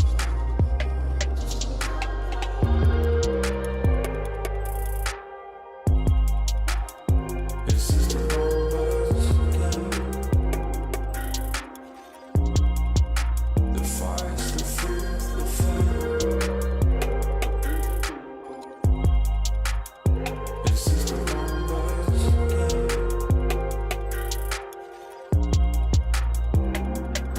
It's just another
We don't do no talking round here. We don't play no games round here. We ain't never slipping round here. This another level, this one over here is very rare. We don't do no talking round here. We don't play no games round here. We ain't never slipping round here. This another level, this one over here is very rare. Rhythm got me skanking, had me feeling like I'm Fred Astaire. Bread was kinda short, but I was smelling like a millionaire. Claimed their opposition when we stepped in, they were running scared. Man, we're louding up the atmosphere. Too much chatty, too much catty. I just lit a fatty, and it came from Cali. I'm not really here. I was in the clouds, I don't ever take the stairs. We don't do no talking round here. We don't play no games round here. We ain't never slipping round here. This another level, this one over here is very rare. We don't do no talking round here. We don't play no games round here. We ain't never slipping round here. This another level, this one over here is very rare. This another level, this one over here is very rare.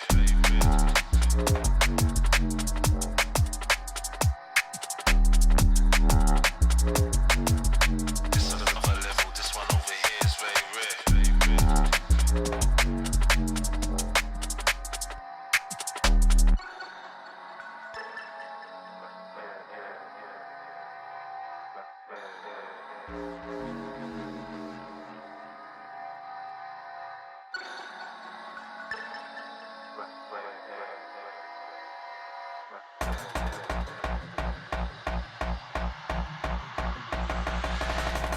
I was in the corner sweating till the lights came. Man, don't ever sleep, step out on this night train. Right brain, man will blow your mind like a migraine. I was busting up these spots, pulling something out my socks. Man was shuffling out of blocks, phone and vibrate. I don't need to talk to Frank, I did it my way. Never slipping, never tripping, never violate. We don't gas around here, we on a higher rate. We don't do no talking round here. We don't play no games round here. We ain't never slipping round here. This another level, this one over here is very rare. We don't do no talking round here. We don't play no games round here. We ain't never slipping round here. This another level, this one over here is very rare.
When the world is cold, you hear people say, gotta chase the dream of yesterday.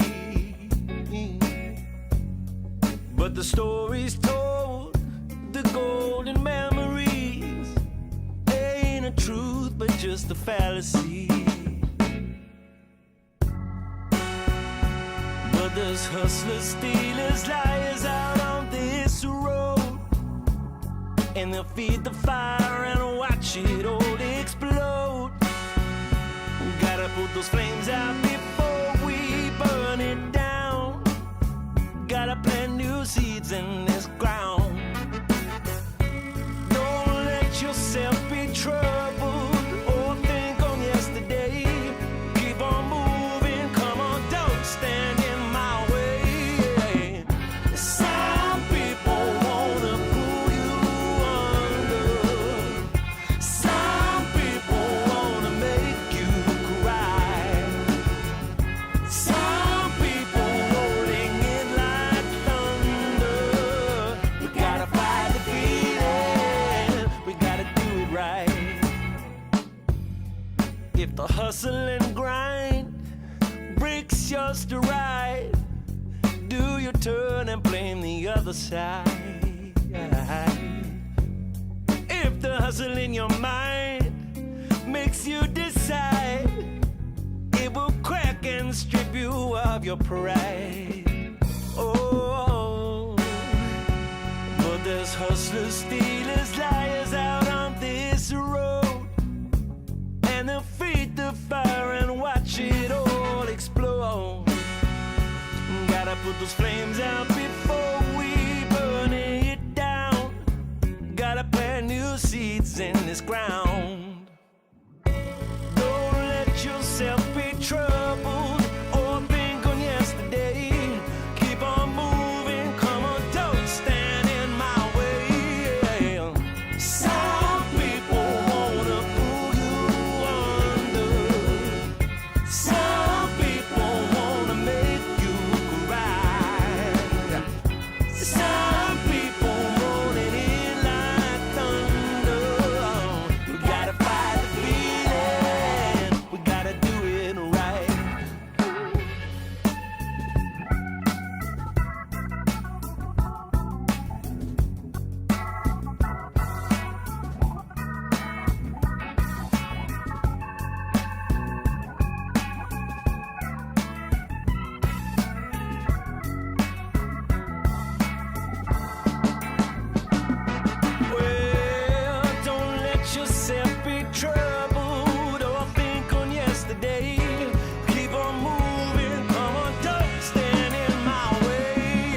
Welcome back on in. Time for map number 2 as we head back underway with Chingus Warriors and Nomads. And look, map 1, it was a little bit shambolic. It was a little bit of a mess. I don't know that there's necessarily much more to say about that one. We are into Nuke though, and that is the map pick of Chingus Warriors. So we'll see if hopefully that's going to bring some more semblance of normalcy to the server. I suspect not though, and this T side is going to have to be a good one from Chingus Warriors to impress us. Yeah, we were hopeful, and we're less hopeful now. That's the best way to put it. But look, we'll see what we get from everything going down here on Nuke and at range. Clouden again going to show us why he's here.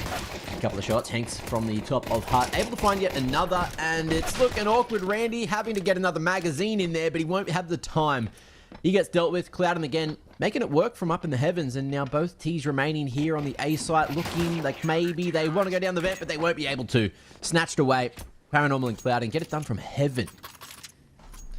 Yeah, not ideal, of course, as a start there for Chingus Warriors. Particularly the fact that they don't get a bomb plant down is going to mean they're going to have to, I was going to say, wait an extra round before they try to make an inroad, but they're just going to go for the Tech 9 and armor. So we might see another top site hit coming through here. Nomads go for 4 SMGs. Trolls has no head armor. It does seem like Nomads are pretty aware of the possibility of a faster play. There's the instant molly over towards ramp. There's the nade into Hut. But Chingus Warriors are not going to go quickly in this instance. They're just going to slowly work their way forward. Rook's looking for the entry in through Hut. He's going to grab that one. Trades are coming back through thick and fast. No bomb plant here for Chingus Warriors. And so their start to the map is significantly neutered.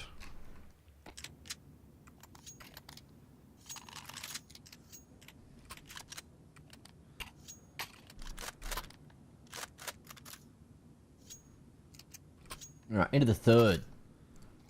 Let's see if Nomad's going to be able to triple it down.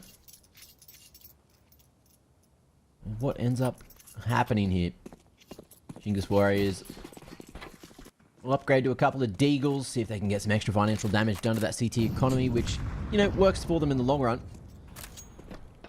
Control's looking to be the point man here towards outside. Ooh, noise getting made everywhere, and Clouding going to be caught between a rock and a hard place. And gets crumbled by Rooks. Randy now looking to get some kind of revenge. Making a bit of noise here, jumping around like a madman. At main, E-Fire, jiggling close to the corner. He's not even able to see his opponent, and Paranormal will find that refrag.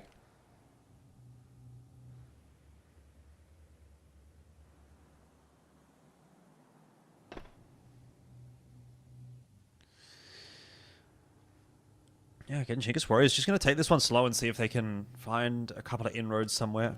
I think they've definitely got the players that they can back to open up a round like this one with the Deagle. Rook's already displaying that. Control's certainly someone that could as well. Glass is not broken, so his progress is going to be slowed. If not, maybe even cancelled. And this may end up just being, again, a topside hit. Controls to potentially come up the vent late. See what they want to do. 35 seconds, though. I'm going to have to get a bit of a wriggle on here, Chingus Warriors. And a smoke in, I assume that's Hut. Not actually going to be a problem for Chingus Warriors. They are opting to go very late towards the B bomb site. Hooligan here should be getting more than one. Yeah. And he's going to get all three. So very nicely done from him. Controls up the vent. No chance at all. And that's a pretty nice one in the end from Nomads. So we'll go into round 4 with a 3-0 lead for Nomads. First gun round here, though, for Chingus Warriors. Could start to change the pace.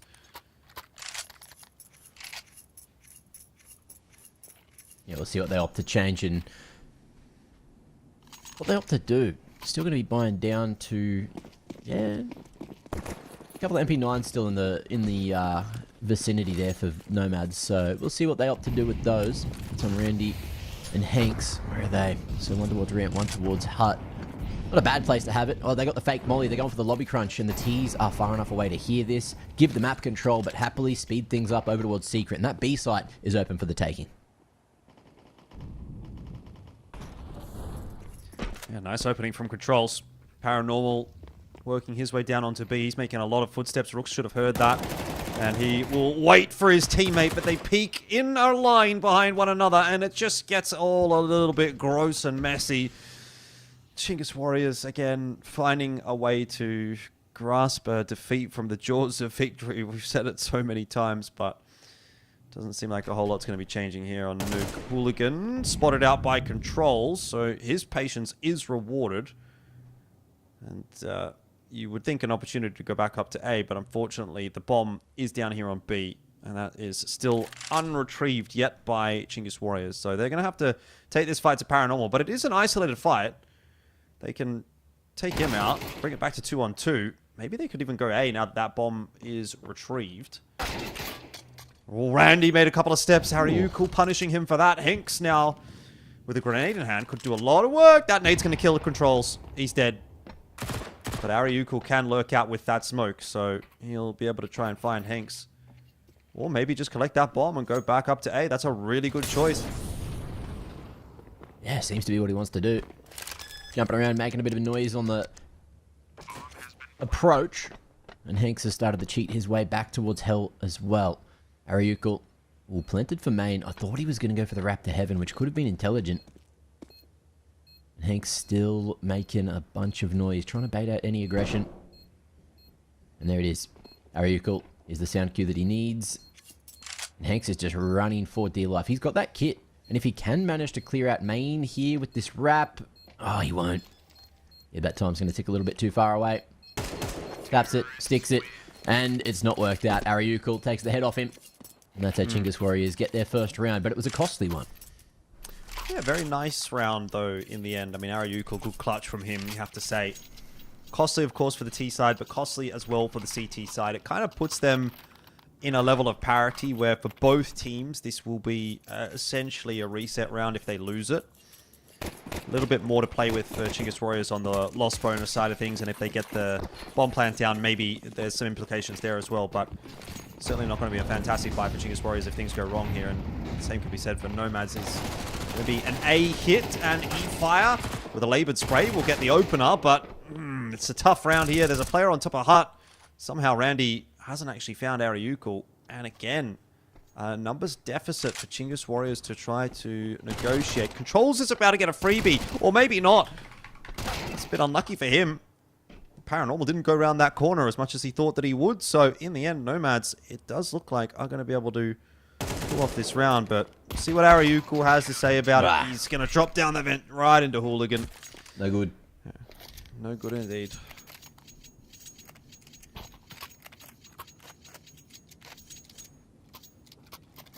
Well, they tried. So you'll give them that for sure. Let's see what they can do moving into the 6th.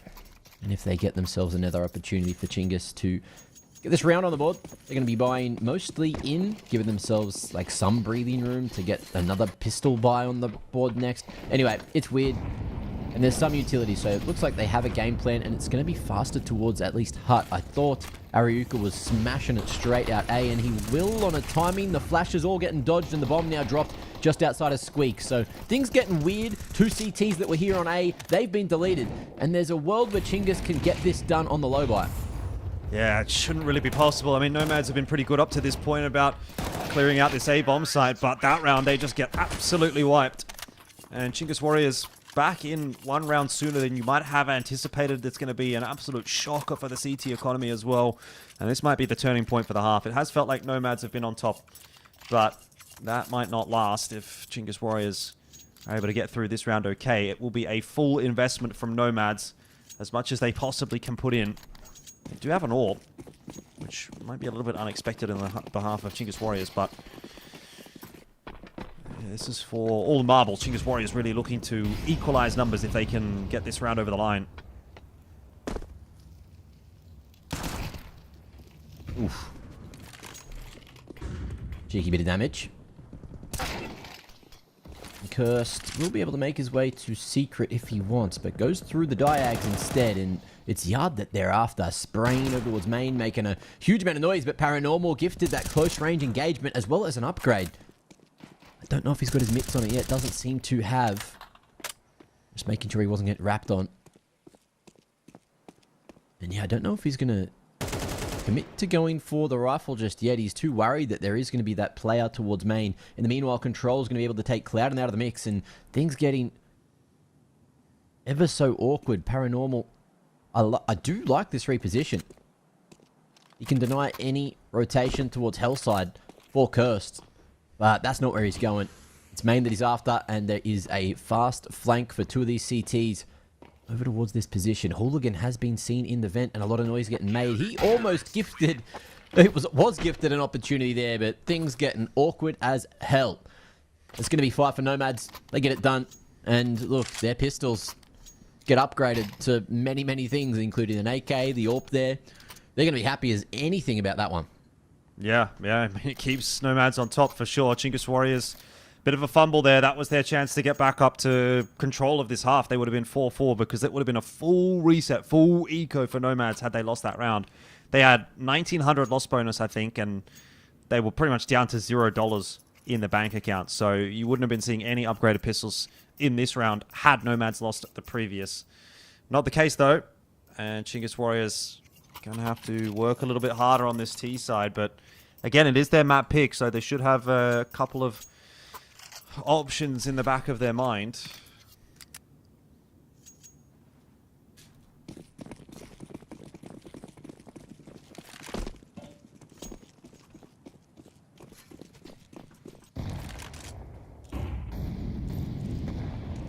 Jordan, if this was you, what would you call? If you're the coach of Chingus. I think at this point, I'd be happy to just call for a pick and split. Rooks with that Deagle. I mean, it's easy to say that, obviously, after the Deagle shots come through. But I think when you're playing around like this one, you know, you kind of do want to just see maybe what that guy with the D can do, if he can be of any value to the team. You have a nice wall of smokes here now. So this does look like it's set up pretty nicely to be a B hit, though. There is that wrap around outer that E-Fire is up to at the moment.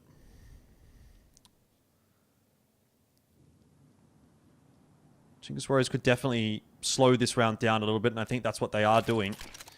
Got 50 seconds to work with. Someone's going to push somewhere, and Controls has found that push. Hanks goes down. E-Fire in the meanwhile, though, also falling. So, information that there is a player in heaven. I don't know exactly where Paranormal is going to be. But they know the position of at least one, and that might be enough to start to unravel the puzzle here for Chingus Warriors. Control's going to be watching heaven, while the other two work their way down toward B. Paranormal thinking about trying to clear out Controls' position, but he's going to be too late. Drop down the vent. Chingus Warriors have got the B bomb site.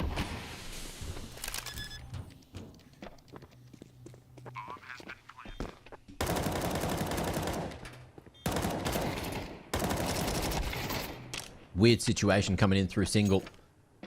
And Paranormal not allowed out. Randy hits the U-turn, and he is just looking to save the rifle to the next. So, just when it was needed, those couple of nice shots, and the AKs get it done for Chingus Warriors. B-site seems to be a little weaker than towards that top site, so maybe that's something that Chingus can focus on for the remainder of the half.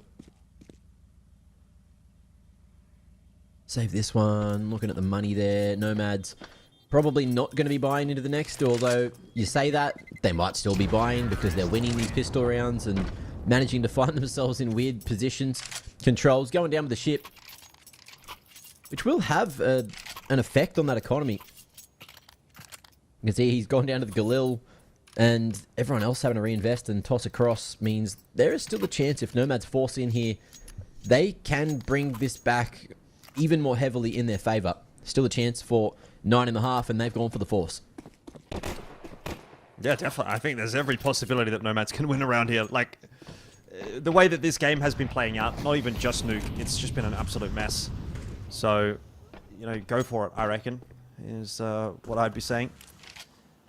5.7s can really do a lot of damage, and BKZ here up on top of Big Red hasn't really been able to have a whole lot of success so far in this T side. So he's looking a bit susceptible. E5's been a bit rough. Smoke will do some delaying work. Hooligan could have also been a bit of an awkward timing for him there if he'd over-peaked that corner, but he's okay. BKZ down low, 35 HP. It's kind of coming together a little bit here for Nomads, but BKZ has crept his way out onto A. Or is he on B? I can't even tell where he is. Anyway, he's up on A. He's up on A. He's somewhere. Yeah, he's on A. He's crept out on A. Are they doubled up at vent? Or am I wrong? I can't even tell, man. This map's kind of cooking me right now. It's all good. Ariuku gets the kill onto Cloud, and they were not doubled up on vent. It was a player on outer behind the vent position. But it's all good. Chingus Warriors look like they're going to get through this round. So, a little bit messy in the end from Nomads. Good shot from Paranormal. But it's not really enough to trouble them at this point. Like, Chingus definitely want to keep 4 alive here. I feel like at this point, you really need to think about your own economy. Given how messy a lot of these extra rounds have been. Alright, dealing with Hooligans. Good. Paranormal. Managed to find 2 in the meanwhile. Actually in the back of the head, and controls falling. I thought it was looking good, Jordan. I thought it was looking great. Phenomenal even. But it's not. And now you're looking at Nomads who went for the Force. They saved an M4. They know that they've just cooked Chingus's economy again. But I feel like at this point, you can't really afford any more than, look, get Paranormal to buy some Kevlar. I think he's going to force. Hooligan's going to force. They're all going to force. Okay, they're all going to force. Randy could have dropped an M4. Like, the hell's going on? Is this like a last minute call? It's like, yeah, force, as everyone's running out of spawn. This is weird.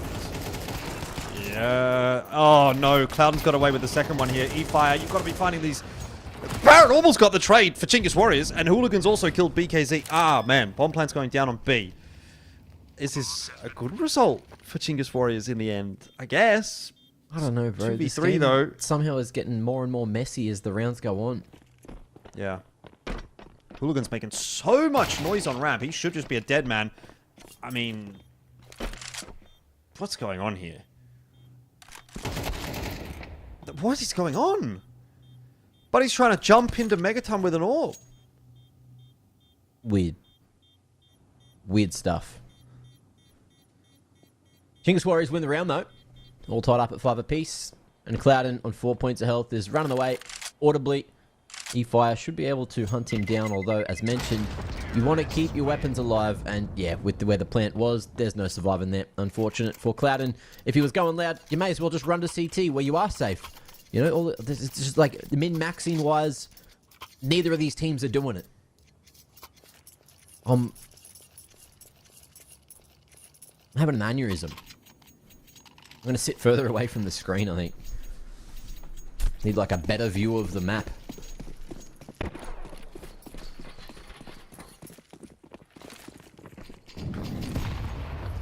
Right, last round of the half. Actually, no, not last round of the half. Second last round of the half, but it might be last round of the half by the time I stop talking because everyone's dying. 4 men down for Chingus, and Rooks is trying to save the day but won't. So 22nd round, and now it's the last round of the half.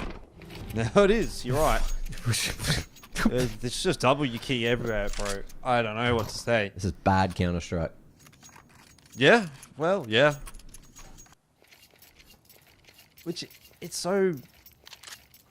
You know, it sucks to say, really, because, like, I know I've seen Chingus Warriors play decent. Yeah. Can't really say the same for Nomads. I think they've always been a little bit of a messier team, but you expect a higher level from someone like Chingus, a team that has been to a major. Yeah. Side of Nuke, it's not really quite working out for them. Hooligan low, looking to escape. Oh, E-Fire's just really having a pretty rough half here. He's not quite hitting his shots in the same way that he was on map 1. He was one of the better players for Chingus Warriors. 4 and 8. Could have perhaps found the kill there onto Hooligan. Both Cloudon and Hooligan. Very low, by the way. Then again, some damage done over the Chingus Warriors players as well. And this is a pretty safe line being held by Hooligan. Unless Rooks pre-fires it, which is what's going to happen. Yeah, Controls also found Hanks. Some weird positioning, weird decision making, but Chingus getting that opening, crack open the halls, and the CTs don't rotate just yet. Looks like they'll be playing for the retake. Heavily invested towards the upper side, but it's the last round of the half, so they're going to have to go for the retake. And Controls is even, I'd argue, overextending, but we know the CTs are down on A, so it's going to be at least one free kill surely onto Paranormal, right? Oh, okay, Paranormal's seen him, so it's not free. So Controls dies, and there's that overextension. Chinggis don't realize they have B. They were kind of looking to go back to A. You can see there's 2 players in Vents looking to make their way up onto Paranormal. Yeah, they're going A. They know. They're running into the stack. They know Okay. he's here. They're running into the They know stack. he's here. Why are they picking him one by one? Okay, thank you. Please, they're going together. The first guy going down like that has me scared that they're going to go one by one, Mac. I would have screamed. It's still Understandable. kind of got me a bit shook right now. Clouden up on heaven is on 8 HP, and Rooks going to try and seal the deal here. Gets him down to 5. Somehow he's got a 3 damage shot in there with the AK. That grenade will be enough. All right, Chinggis Warriors have done it. They've got to 6 on the T side. Everyone take a breath. Take a long one. We've got 2 minutes. It's break time. We'll be back for the second half.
Second half about to get underway here in the second map between Chinggis Warriors and Nomads. 6-6 was the scoreline. What do you reckon, Max? 6 on T side there from Chinggis Warriors. Is that value on your map pick? Are you happy with that? Yeah, I think you're pretty happy. Like, on paper, you should be very happy with 6 on T side. But with the mess that we've seen... there it is. With the mess that we've seen... I don't know what's going on in this half, man. Nomads, they're just sort of pushing and doing weird stuff. Chinggis kind of also doing weird stuff. Nice reposition from Rooks, but he gets shot out of the air, or Clouden shoots him while in midair. Controls, unfortunately, can't track that at the back of the head. Sometimes one of the more difficult shots to hit, and he's going to get fully punished. Cursed gets one with the HE, as well as another nice little headshot. So Ariukul and him looking to bring this one right back. Nasty, crispy one at the end to keep it convincing. 3 alive at the end of that for Chinggis. And they're going to edge out in the lead. It's like jump scares everywhere there for Chinggis. No bomb plant for Nomads. If this was Chinggis, they would force buy. Nomad's actually, I think, force bought after not winning the pistol on Ancient as well. Pistol and armor, but it doesn't look like they're going to go for it this time around, so they will be giving that, in theory, giving that round over to Chinggis. I hesitate to make any confirmations, given the way that this game has been playing out. I don't know that anything that's expected can necessarily be expected to play out.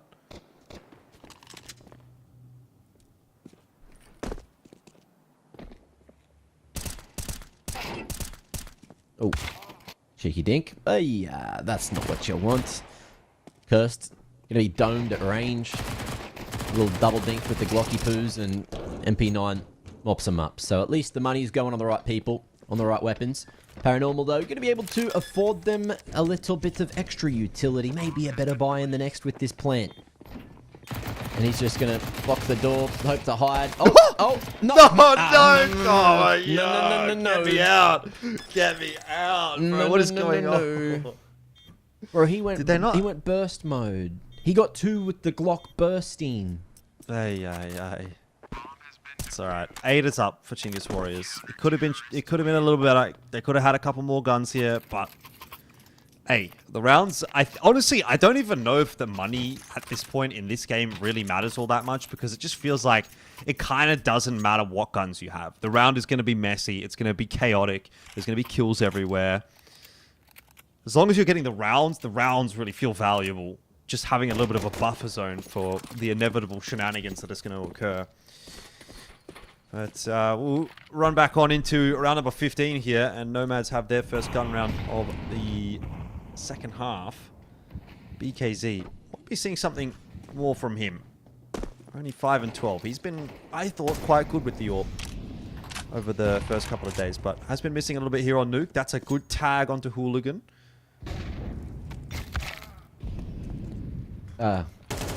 Cloudin. Oh, getting it done at range. Okay. He's been very impressive for Nomads. Big openings. We'll see if Nomads are able to capitalize. You have a 2-man advantage. Hooligan's low. Send him in first for the info. Try and find Rooks, get the trade.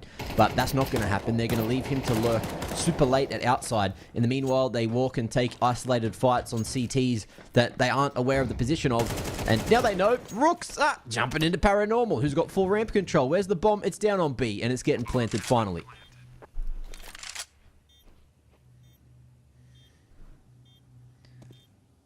It is retakeable. Yeah, he's making a bit of noise now. And Cloudin, that's a pretty nice angle for him to hold. E-Fire now going to spot him out, but too little too late, really. Unless Ariuko can get the kill down the vent. Oh, Hooligan's got the kill. Or Hooligan's gone down, rather. E-Fire's got the kill. And they know where Cloudin is. Ariuko would have needed to win the duel. No, he didn't. E-Fire can do it. Has he got time? It's a 10-second defuse. Yes.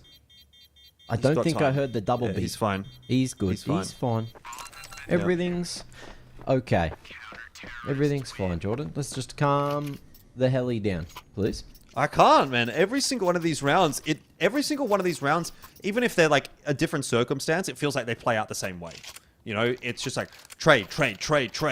Okay, there's one guy over on the other side of the map. Now there's a flank happening over here, and oh, someone just got picked here. And then we're into 3-on-2, and then there's like this clutch moment where there's like one guy alive, and he's got an MP9 only, and you don't expect him to win the duel, and then he does win the duel, and it's like, oh, now the round's over.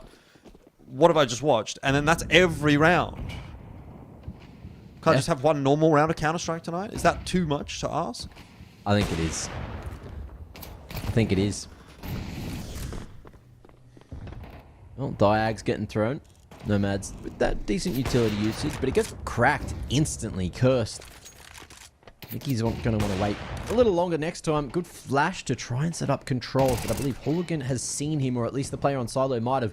Bomb going to be spotted and picked up, and he knows that Randy's running that, and big hold from controls at secret. But can he find some more? Don't know if he's aware of Loudon's position up here. He will be now. 3 CTs all invested at outside. But with the bomb now down in secret, you kind of want to go for those rotations. Paranoia. Oh my god. Bloody tongue-tied, mate. Paranormal, in the meanwhile, already down in the halls. Could potentially flank there onto Cursed, but he seems to be aware of this. So that smoke's gone down. and Chingus, they just need to group up and pick a fight on one of these tees. Paranormal gifts that one to Controls by running through a molly. And Clouden 1v5 angle ain't working this time. What a mess. What a bloody mess. It looked good, but then Nomads kind of just got domed by Controls. Yeah, Chingus Warriors have very much pulled out in front now, haven't they? That lead is just growing. Even despite the fact that these rounds have been, again, really chaotic. You get a 10-6 lead, it's starting to feel like it's almost a done thing here for Chingus Warriors. Nomad's not really having the success on this T-side that they would have hoped for, and they're running their money down. They don't have a lot of util on this T-side. They're down to a few Galils. Chingus Warriors starting to feel a bit more confident, I guess. So once again, going to attempt some kind of setup on Outers, but Controls are very ready for it. And that's a really nice shot from Controls. Ooh, double kill from Controls. Clouden down as well. He's starting to activate. Here we go again. Another one. Controls has decided he's ready to go to bed. It is going to surely be an 11th round now for Chingus Warriors.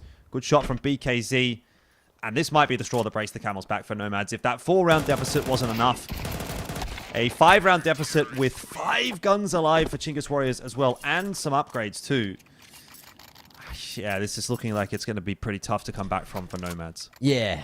Round by round, looking more and more like a sure thing as we keep on plugging away at this one. Okay, what else can we see from this game? We're kind of getting everything.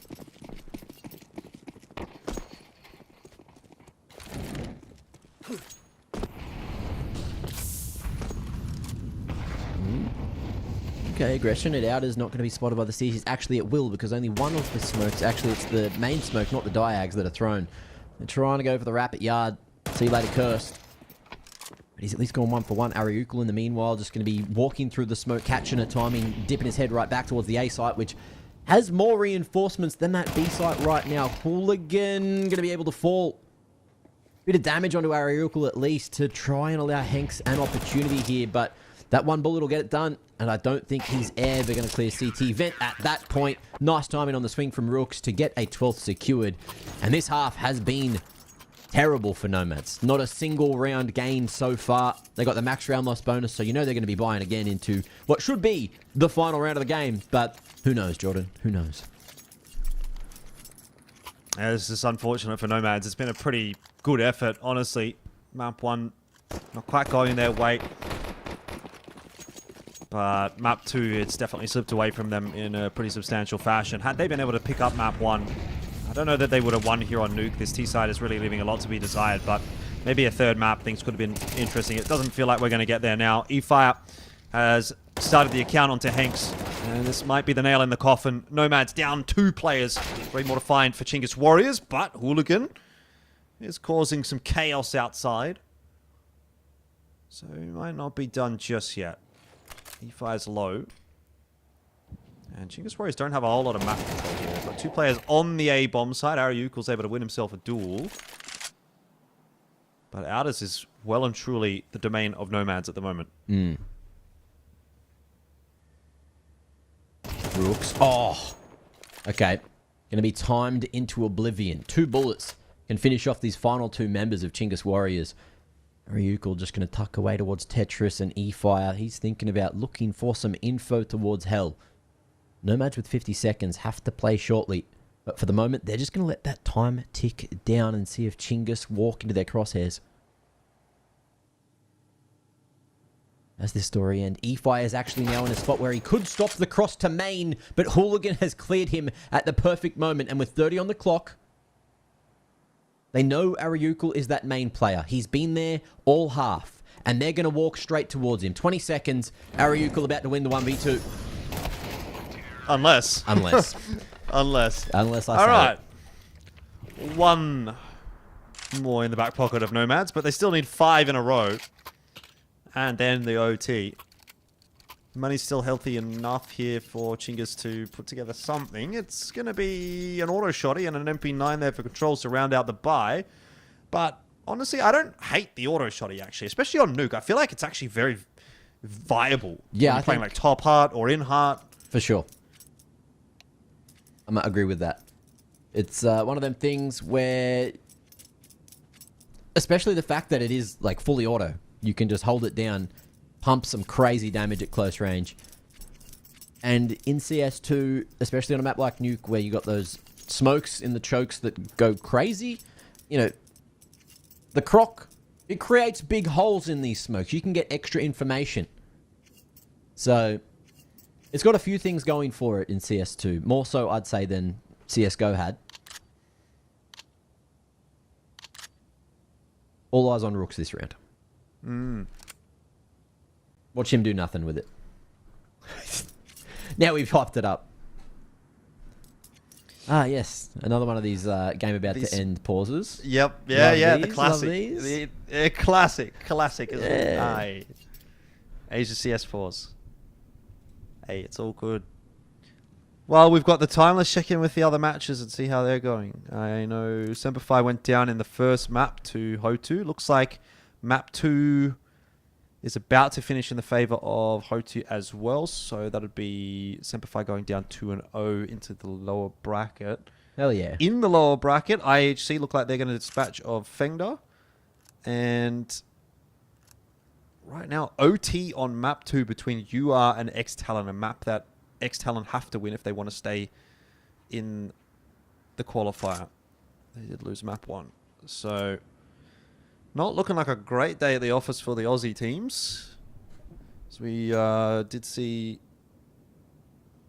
pretty much all of them getting knocked out in the open qualifier. Now, X-Talon pretty close to being knocked out in the closed qualifier, and Semperfi close to being put down into the lower bracket of it. So lots of losses happening for the Aussies today, unfortunately. At least that's the way it looks at the moment. It might not go that way. It might not necessarily be a lock.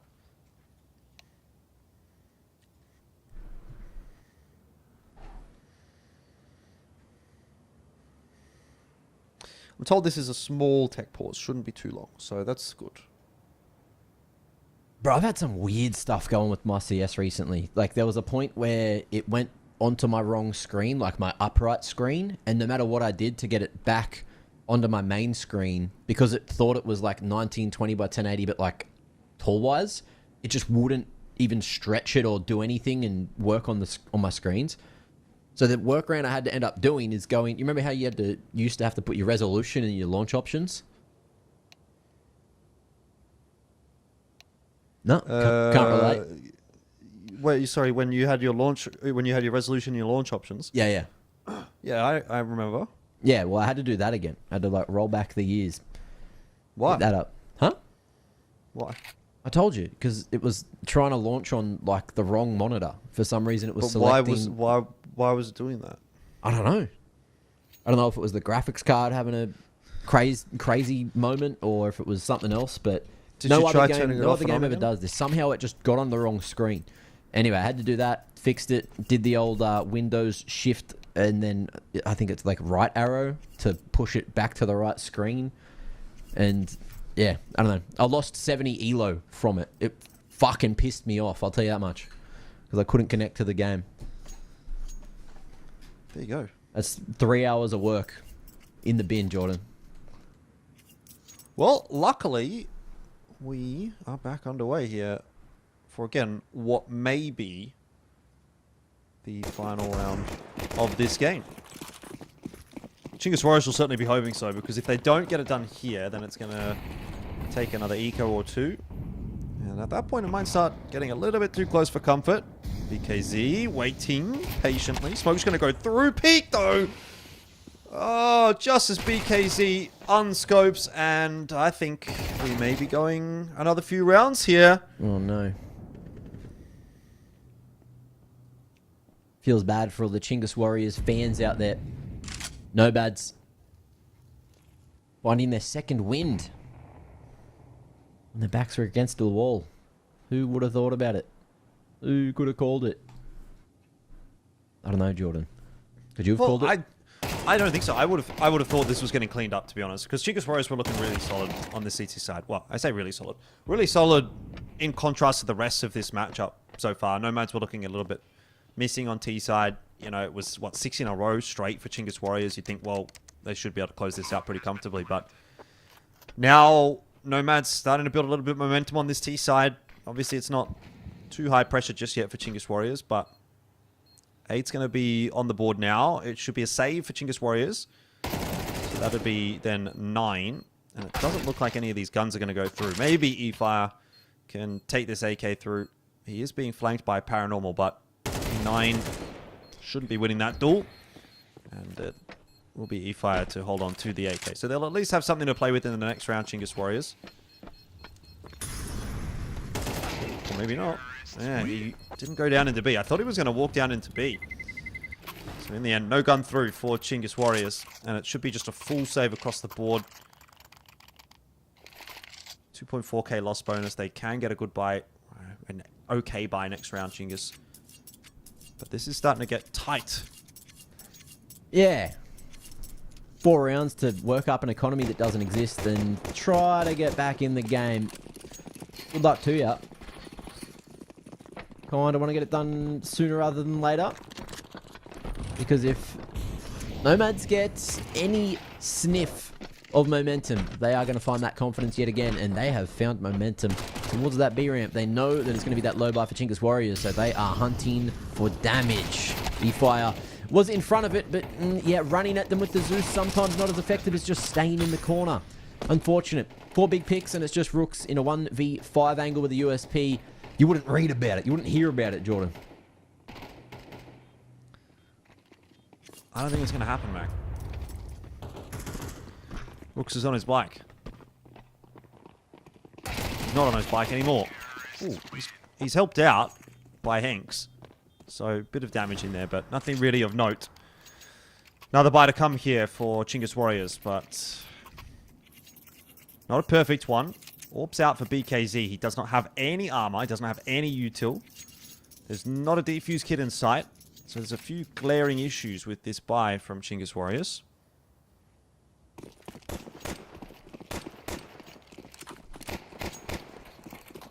Nomad's breaking the windows. Not sure if they're going to hit that A site or not, but we do have a bit more lobby presence.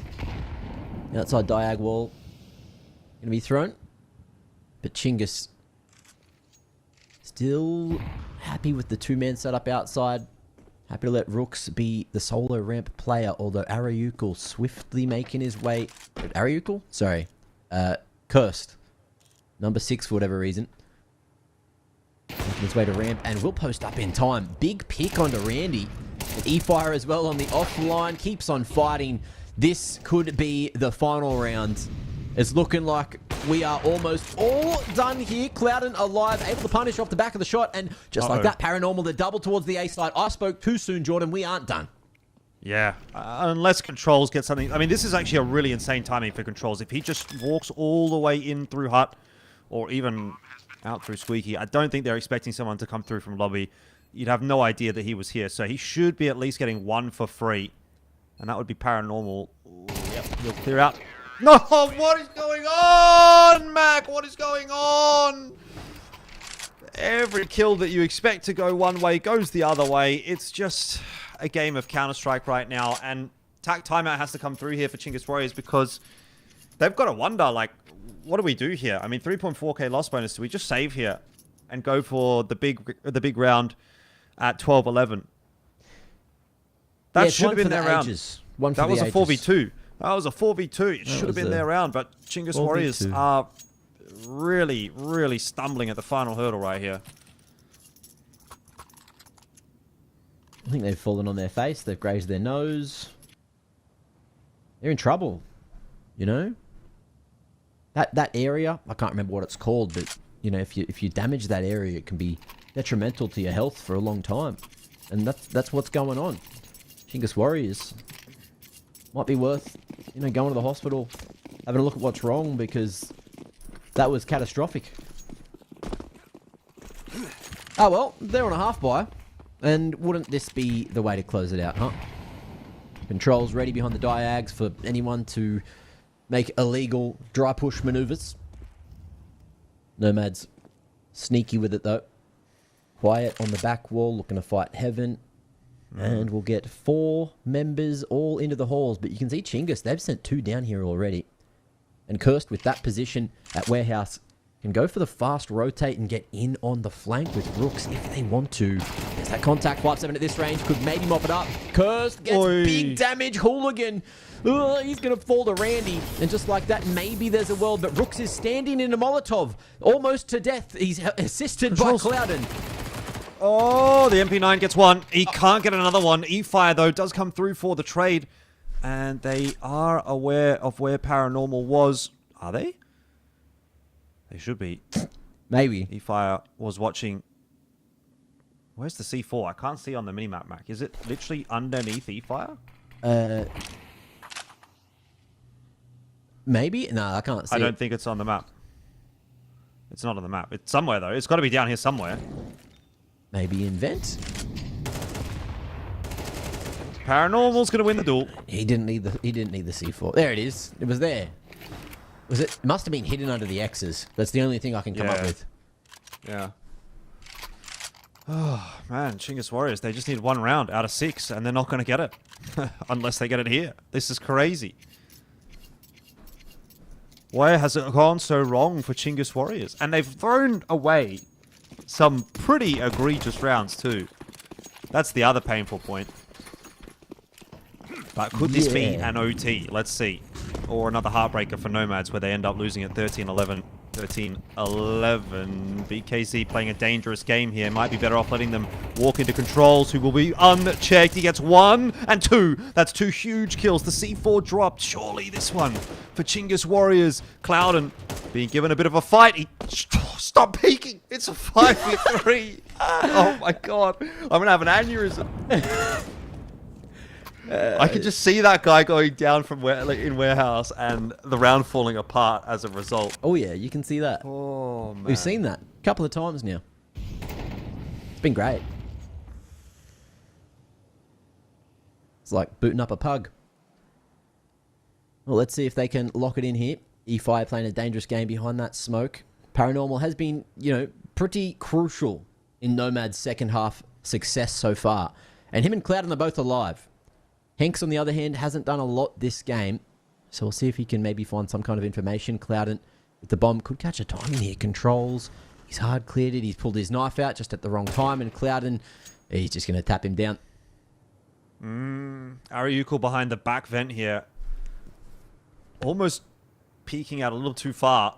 Hanks might be able to see the gun barrel. He's certainly got a sneaking suspicion either way. So that molly's going to come through, but big duel won by Ariuko, and he actually gets out of that fire okay. E-Fire will finish it. It is a heartbreaker for Nomads as they lose map 1, 13-11, and map 2, 13-11. They get so close, yet so far, and they are now knocked down into the lower bracket of the EPL qualifier.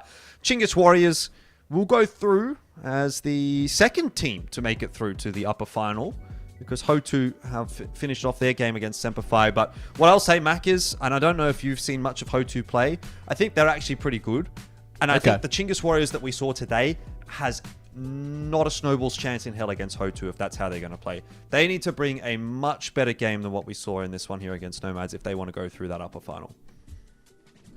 Yeah, I'm keen to see what Ho2 have for us. Oh yeah, you got that Kazakhstani mix with a couple of these Russian members, mate. That could be dangerous, especially with the lack of quality we saw in today's games. Like, I'm not gonna lie, that was some poor stuff that the boys really need to fix up.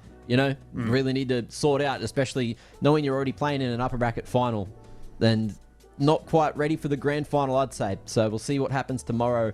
But yeah, today is done. Chingus Warriors 2-0 into a 2-0, although it felt like, Nomads kind of could have easily won either of those maps. And then earlier as well, it still was. Actually, the earlier game was kind of convincing. I'm just tainted by recency bias. My bad. Yeah, look, anyway, doesn't really matter. That's day 2 of the qualifier done, at least for the mainstream. If you want to catch up with a bit more of the CS that's happening in this particular qualifier, jump over to ESL CSC, where there is still one more match going on. That is the X-Talon game up against Unsettled Retirement, and they're in overtime on map number 2. So you can go and watch that one. From us, though, we'll be saying goodnight. We'll come back again, same time, same place tomorrow. So until then, have a good one.